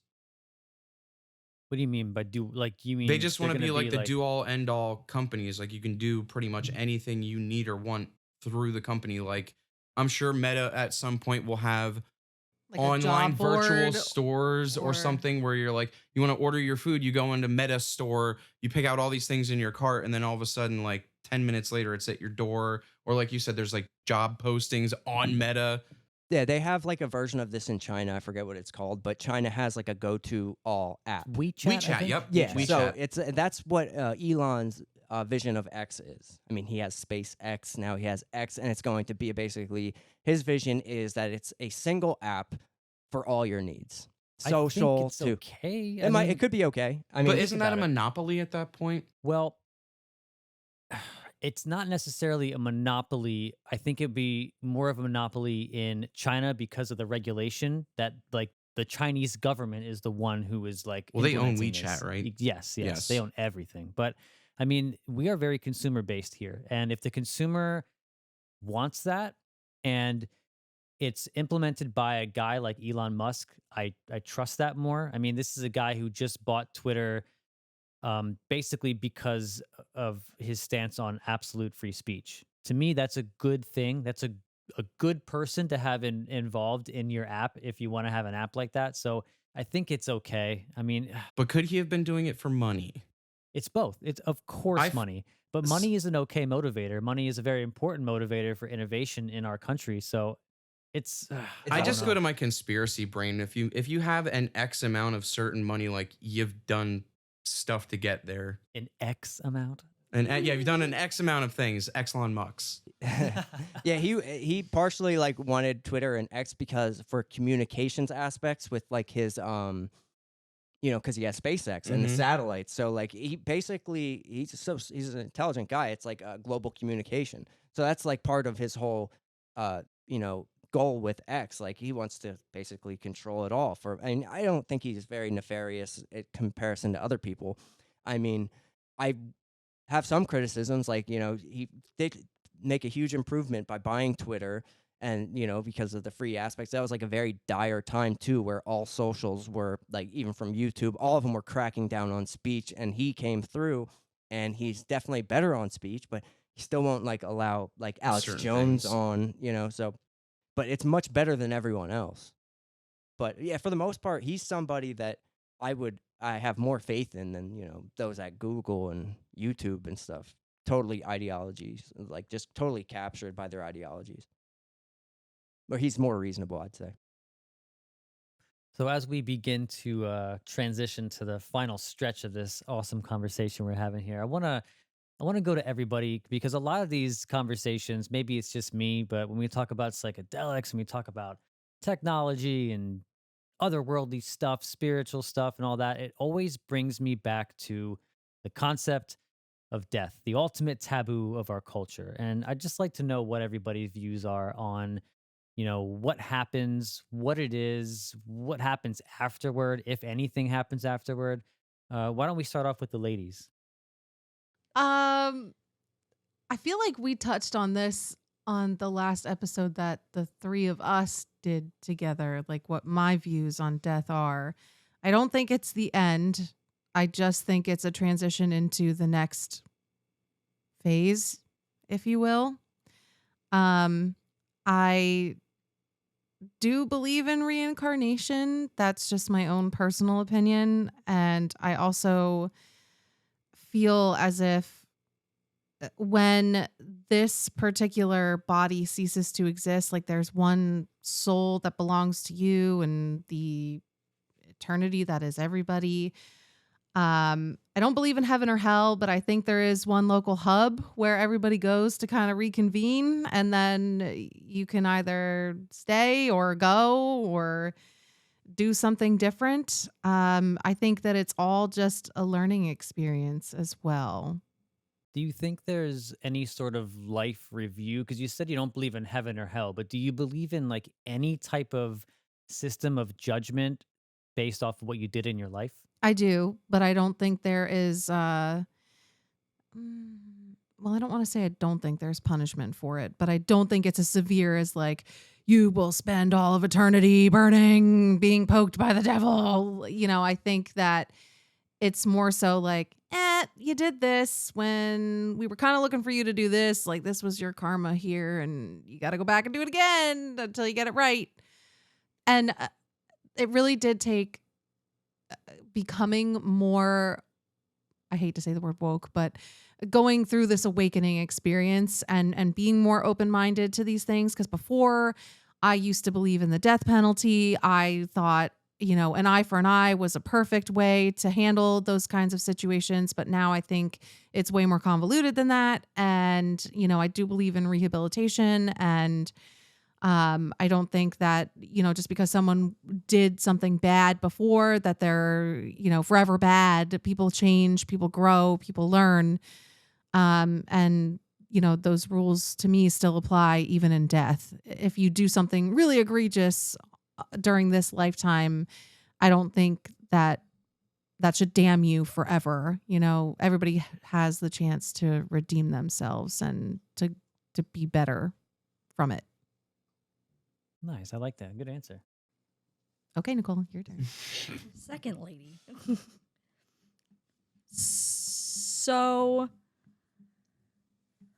I try not to say that death scares me because it's not the actual death that scares me. It's The act of dying. do you know you died? Like that is always my, like if I died in my sleep, would it just be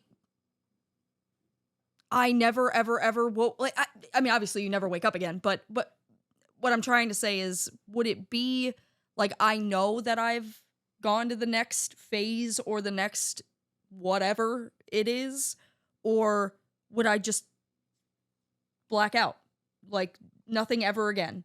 And I won't know because I'll be dead. But that's what scares me about death, and that's what I question all the time is, do you know that you died? And I think if that question could be answered, a lot of other things would make sense, but you're never going to know. But I agree a lot with what Alana said about, I also believe in reincarnation, and that there is something after this. I do believe in ghosts, whether or not they are confused souls that walked this earth at one point, or they are something completely different. They're a soul, they're something, but I do believe in that. I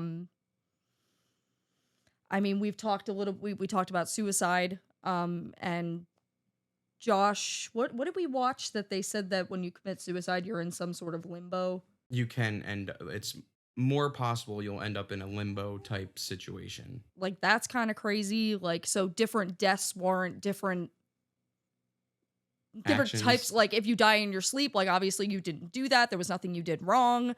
Now, does it depend on age? I don't know. Like, when you're old, is it more acceptable than when you're young? Do you go somewhere else when you're young versus when you're old? Because one person has completed, from what we say, their whole life, and one person did not. So, like, do they end up two separate places? Do they end up together? If you talk to mediums, you'll say everybody's together.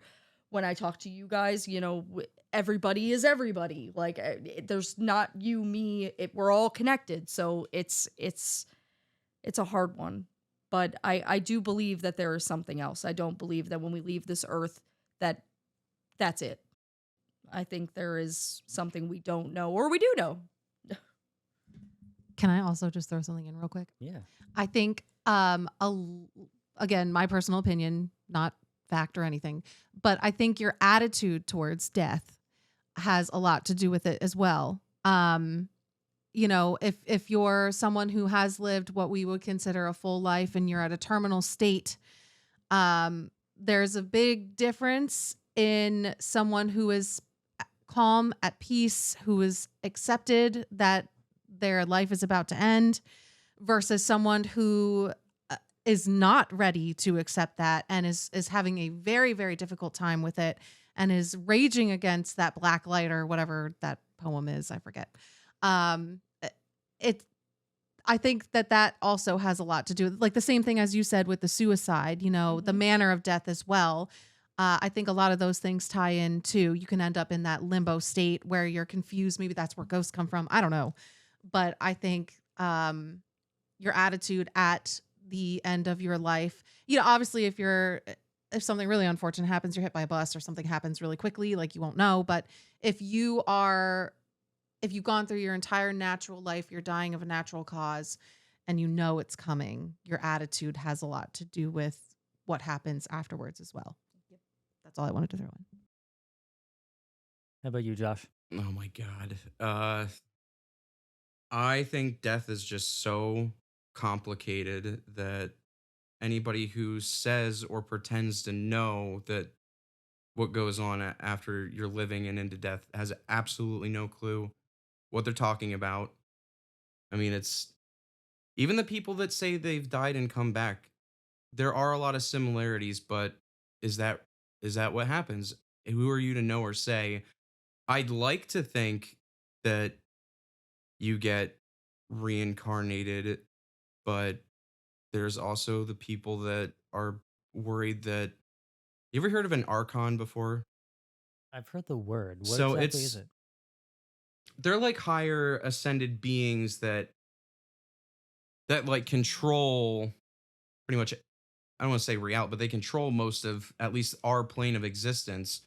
And when you die, when you have that life review, they're just fucking with you and they're just putting you back into the energy cycle just to keep siphoning and feeding off you. Like, I do let that play in my head. Do I want that to be a reality? No. But what I don't know. I just don't know. That would suck if you died. They gave you a life review, and because according to them, they said you did one little thing wrong, you got to go back and do it all over again. Even after you yourself thought, like, I thought I did a pretty decent job, And it's kind of crazy too, because just because you did one thing wrong, you have to relive an entire life. Like, it's not like you have to go back to that moment and fix it. It's now you have to give them an entire, 100+ years if you live in natural life, or 80+ years if you want to say that's more of like the life expectancy of a human. You, like, just from one thing, you could, like, I feel like that's sketchy. That you'd have to, I agree with you with that energy sucking. Like, there has to be something in it for them. What else will we do? What do you mean? Like, what's the meaning of life? I Yeah. question that with the free will question, because Spencer had brought that up. He's like, well, it's just to experience everything. Are you really experiencing it? Because you're not, like, once you die, you don't hold that experience anymore. They wipe you anyway. Supposedly, like, you don't, there's those couple of people that are like, oh, I remember doing this in a past life, but that's few and far between. So if you resurrected, what was the point of even serving that past life if you can't develop and learn from it? That's not you experiencing that, in my opinion, because you got rid of it. Is that really an experience, or is that just happening? It just happened. An experience, I feel like it has to have some sort of learning or like knowledge Has to stay aspect with behind you. it. So, oh yeah, that's what I was gonna ask. Do you think you have to take something with you, like you hold on to something that is a result of an experience? I don't know. But here's the thing, how do you know you haven't held on to it? Because you have no idea who, I mean, ideally you would have no idea who you were in the past life if they did their job correctly and they wiped you correctly. But maybe something you do in this life is due to that memory that stays with you from your past life. You just don't know. Like, what if your intuition is something that happened to you prior? Yeah, like people who believe in reincarnation often say like in your last life, if you were a acclaimed musician, then in your next life you will have natural ability for music. So like a lot of people with reincarnation would say that you bring aspects with you to the next life. Whether I don't know if I And believe it that. sucks because it's not verifiable. Yeah, it's not verifiable. It's not verifiable. Although, do you remember the organ thing that we watched where Where you they when you can get somebody's organ placed inside of you, and then you start developing their Yeah, either there their was tendencies, or you can gain some of their memories somehow. Yeah, there was a boy that donated his organs and he was like a crazy like musician, and the woman who received, or the man, I don't remember if it was a woman or a man who received the organ, never played an instrument in their life but now was playing the same instrument as that little boy, and like knew how to do it. And that just like is everything ingrained into every piece of your body, no matter if it's in your body or it's outside. There's also like instances of people who like bump their heads real bad, and then they'll be like expert piano players when Isn't they that wake up, crazy or too? like they'll hit their heads Like- and then they'll be able to talk in a different language, or they'll develop like an accent of somewhere totally foreign to them. Interesting. I don't. That brings up that I don't think consciousness resides in the brain at all. I think it. No. I don't know what it is. I don't think anybody knows what it is, but I don't think it resides strictly in your brain. Well, quite literally, the brain exists in consciousness. It Right. has to, because like there's no, in order to see a brain, it has to be within consciousness. There's nothing that can exist outside of consciousness, or you have to be aware of a thing for it to be there. You know what I mean? So what happens when you lose your consciousness, Joe? Okay. So, well, when basically, if you talk about death, I think, like, for instance, if we want to talk about brains, like, before they were able to study psychedelics, they figured that, like, when you take a psychedelic and observe the brain, that everything fires off like crazy. But they found out that it was the complete opposite. That when you take a psychedelic, your brain in many areas starts to shut down.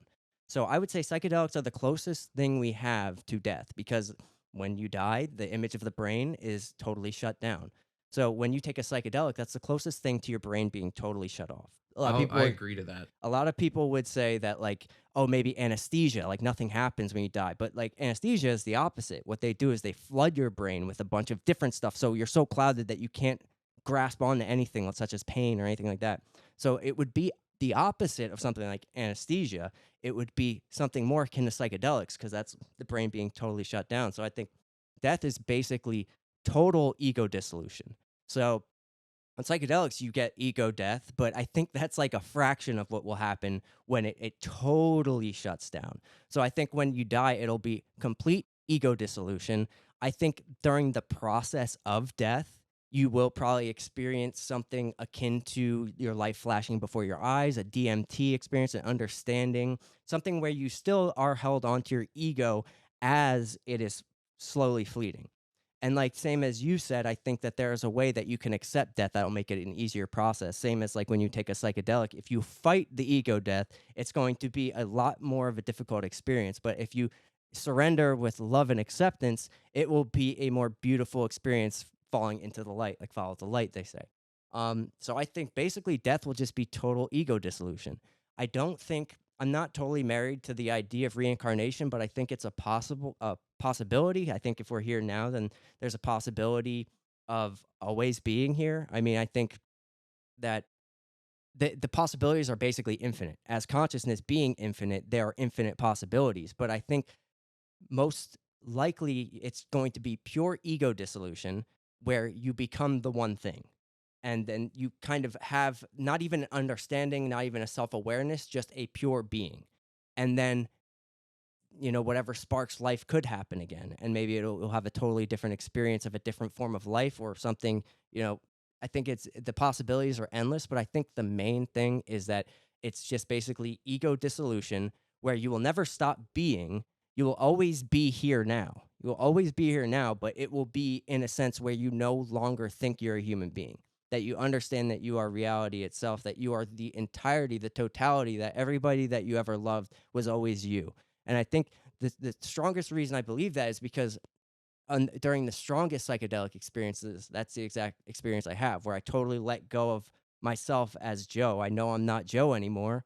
I know that's not who I am. And then I can see that everything that I ever loved, all the people that appeared to be separate from me were never actually separate. It was just a part of the game. So I think that when your ego dissolves, you just become one with everything that you ever loved. You see everything as love itself, that there was no actual pain or trauma, that it was all just beauty and perfection. And then you are just in a state of pure being. And then, I would say that's an infinite moment. And I think that that's where you infinitely are, but we just can't recognize that in this state of consciousness. I think that's exactly where we are. And I think, like, when you take a hit of DMT, it just shows you this is where you've been this whole time. You just weren't seeing it. So I think that's what it is. And there is no actual death because there's no actual you. It's just an illusion of the ego. So when you have the ego dissolution, it's not that you have died, it's that you have come to life, that you understand that you're seeing your true self for the first time, or technically not the first time because you've always been there. So you're seeing yourself as you truly are and recognizing that's what you've always been. So I don't know too much. I don't go too deep in the reincarnation thing because I don't have any experience of that being true. I think it's logically sound. But to me, for me, deeply, what I feel like is true is that it is basically just a realization of the true self, the dissolution of the ego, the understanding of what reality is, what it always has been, and then you're in an infinite moment of pure being, and it's just like a pure love. And that's what I think death is. I have a question. Do you think thinking like that helps with grief? Yeah, absolutely. Like when Pop Pop passed away and when Nana passed away, like, do you feel not? I don't want to say the word less sad because it's sad that they're not here with us anymore. But with the thinking like that, they are. Yeah. So does it help with that grief that you know that they're still around? They're just not in their meat suit. I think that it helps, but I think it's even better than that because yeah, grief is you're always going to feel grief because you're going to miss the experience of the person. But then, like, I have the foresight to know, this is just my belief. So I say I know because this is how I feel. That when I die, I will be one with them. And actually, I already am, but it's just hard for me to see it through this state. So, like, and it helps, it comforts me in ways where it's like, I'm more concerned about how other people feel when they're approaching death. I want them to feel good and say, just die with grace and love, and you'll see it's okay. I don't want to, pain is what people are truly afraid of. They don't want to experience pain and suffering. So if you surrender, and then I think it's far more beautiful than the idea of like, oh, I'm going to go to heaven and see everyone I love again. It's like, no, you're going to be them in a sense. Like, you're going to understand who they are through a state of being. So I think the ego dissolution is also the dissolution of all separation. So like everything that you find to be separate from yourself it's all you, and it's always been you. It's just that you haven't been able to see it. And I think that, through altering consciousness, you can have the experience definitively where you say, okay, that is undeniable. And the reason like I mentioned, apply the psychedelic state to death is because it's the closest thing we have to death as far as the images we see in this physical experience of the brain being shut down. I think it's going to be an extreme version of the most intense psychedelic trip you have. And I think that, like I said, during the process, there might be an aspect of like a life review, your life flashing before your eyes. But when when you finally go through it, then it's just a pure state of being, of oneness. But like I said, I since time I don't think is like a real thing, it's actually like an infinite process.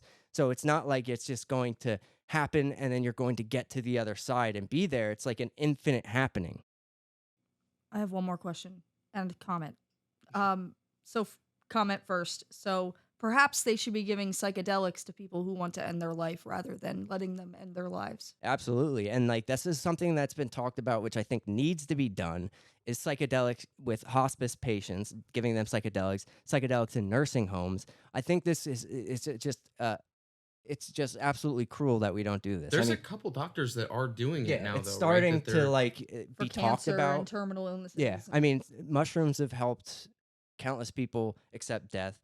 Psychedelics have helped me in I mean, not totally fearing death. I mean, with living through the materialist paradigm, it's like terrifying thinking like, it's weird. There's an aspect of it that's terrifying because death is the end of everything, and but there's also I think people are easy to grasp that ideology because there's a little bit of comfort there too, because they think, it'll be all over. It's just like sleeping, nothing. But I don't think that's the case. I think you're always going to be here. I didn't get to ask this before, but I was thinking about it on a prior question. Do you guys think that doing what, like, going the journey that you guys have been on, do you think that helps you, like, stave off a midlife crisis? Hopefully, I don't really think about it, but yeah, I would say probably because I'm not concerned with it. I try to just like literally just live in the moment and accept the moment. I know for sure I haven't been depressed I just don't get depressed anymore. Are you going I to develop don't a get Lego habit? yeah, I don't get the emotions that I used to. I just live in a state of acceptance, I'd say. Yeah, I agree. I do think that the journey psychedelics really, really help with all of that. I agree. I haven't been like depressed since. I mean, not even at all, because it allows you to transmute those feelings of depression and those negative feelings that you have into something else. It's like alchemy. It's mental alchemy, essentially. You have these new tools that you're able to analyze and contextualize all events that happen, including death. And as you had brought up, Nicole, with our Nana and Papa passing away, there's a certain amount of there's like Joe said, you're never going to alleviate the pain. So if you're looking to alleviate pain, it's psychedelics aren't necessarily the course. I don't think there is uh, a course of action that you can eliminate the pain, but being able to understand and have a conceptualization of what death is allowed me to eliminate a massive part of the grief that I would have had, just not there anymore, because there's an understanding, and it's an understanding that this person is, to me, it brings to mind the quote, death is like taking off a tight shoe, and it's perfectly safe. I see death as ultimate liberation from the the thing that we're doing now. It's ultimate freedom. So I see our Nana and Pop Up and anybody else who passes away as they are going into the next journey. They're traveling to the great beyond, to the next quest. They're being liberated of all of the things that shackle us and hold us here. And in terms of the reincarnation part of it, I like the idea. The way I think about reincarnation is like, if you think for a second about the fact that all of reality, everything that you've ever experienced as reality is from a first person perspective inside your head, where you're seeing your hands and your legs, and like it's just this weird first person experience. I think that that is inevitable. It's going to happen again. There's going to be a time when I lose my consciousness. And as you said, Alana, and I think Joe, you brought it up as well, it's really dependent on the state of mind that you're in, how much at peace you are when you transition. And I think it's very possible that, as the Hindus and some Buddhists say, there's a 49-day Bardo period where you have this life review and you get to sort of like move around within this consciousness space and experience your life review and what you've done, or you can zip back into a new life. And I think it's just inevitable that when we fall asleep into our inevitable death, we're going to wake up into another ego-based first-person perspective of consciousness where we're moving through a three-dimensional world. I think that's what species do. I think we evolve with the purpose of um expanding our consciousness through experiences of love. I think that's the main thing that the life review is based off of, is how much love have you spread?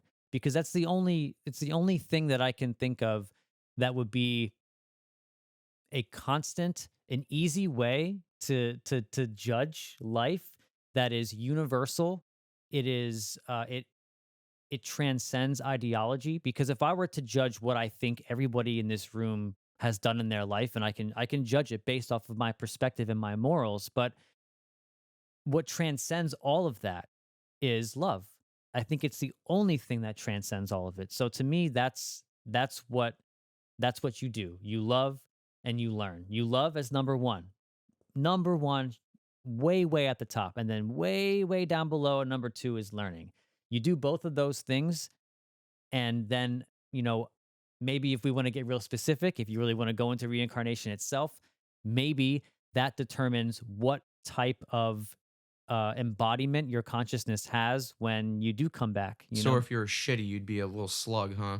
Or if you're shitty, maybe you would inhabit a biological being that will teach you how to not be shitty for the next Oh, time, you humble know? ya. Because again, you're that second thing is learning. You have to learn.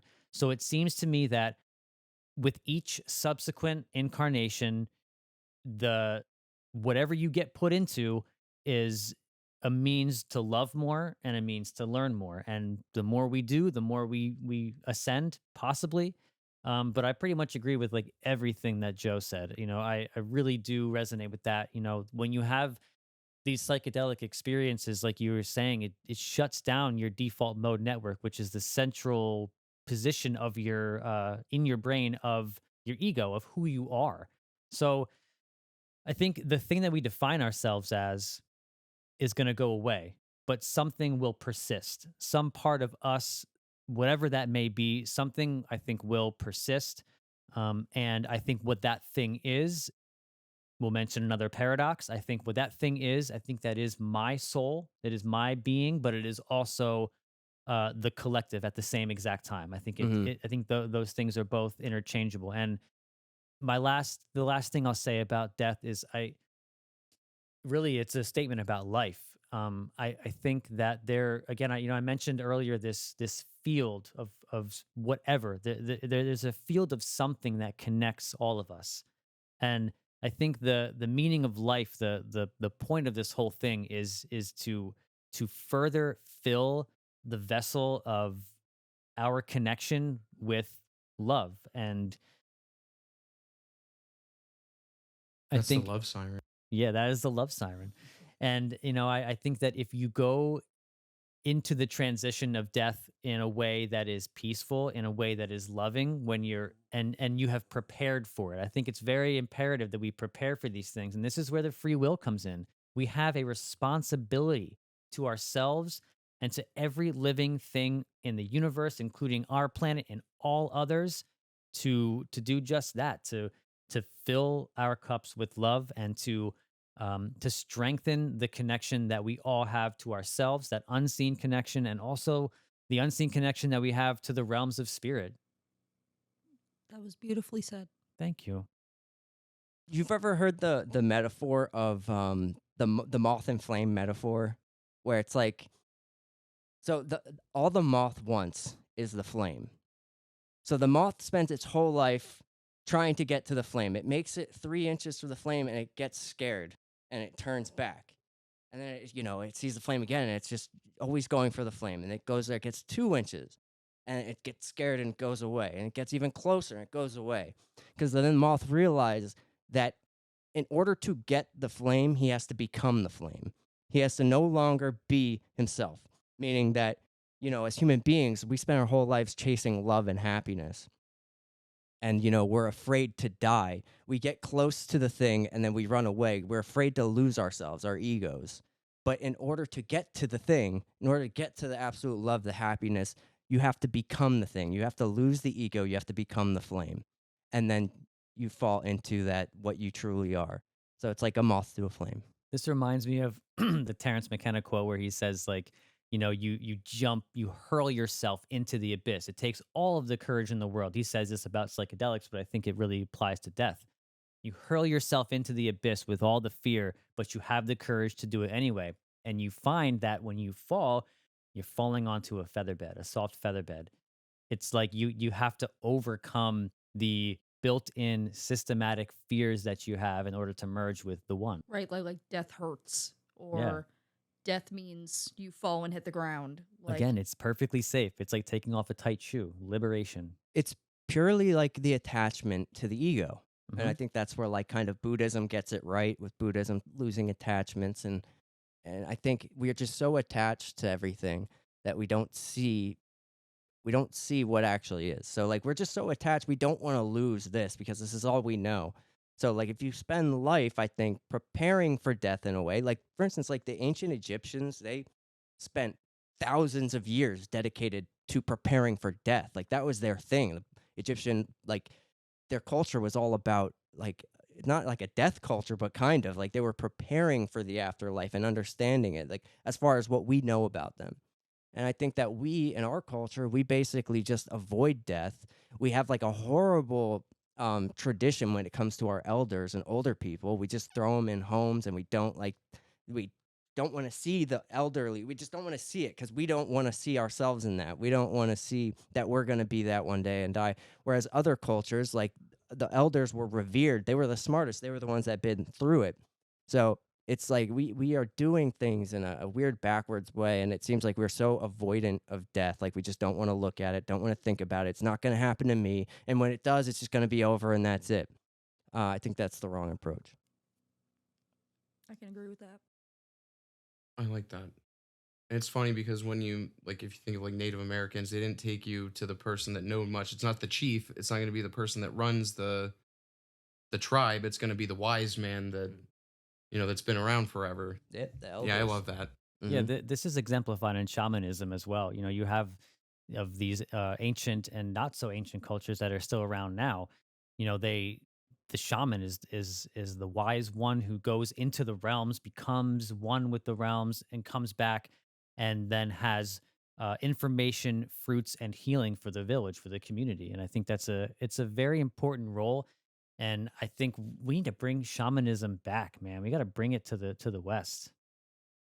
Yeah, I mean now it's pure science is our shaman I'm gonna say basically. religion's dying. I feel Yeah. slowly. Well, what Nietzsche said, he's like, God is dead. We killed him. Hmm. And I mean, I think we're seeing the fruits of that. I mean, it's not like I'm totally for like a purely religious culture, but I think an understanding of God and a higher self or just a higher power is pretty like essential to a human being. Yeah, this was awesome though. Thank you guys for all Thanks being for a part of inviting this, us. man. I mean, it's been Yeah, it's this been was great. great. Yeah, I love this. it was a lot of fun. I'd love to do it again. Are For we sure. recording with you guys later Tonight. tonight? Tonight, Yeah. UFOs and Bros 5. I love it. It's gonna be awesome. Hoping to talk about currently what's happening in abductions. And also, let everybody know where they can find you and what you got going on. We're on all streaming anywhere you can stream podcasts. I try to update every Tuesday, and I've been pretty steady on that. So every Tuesday you can catch us, and it's my wife, my two good friends, Spencer and Devin, and myself.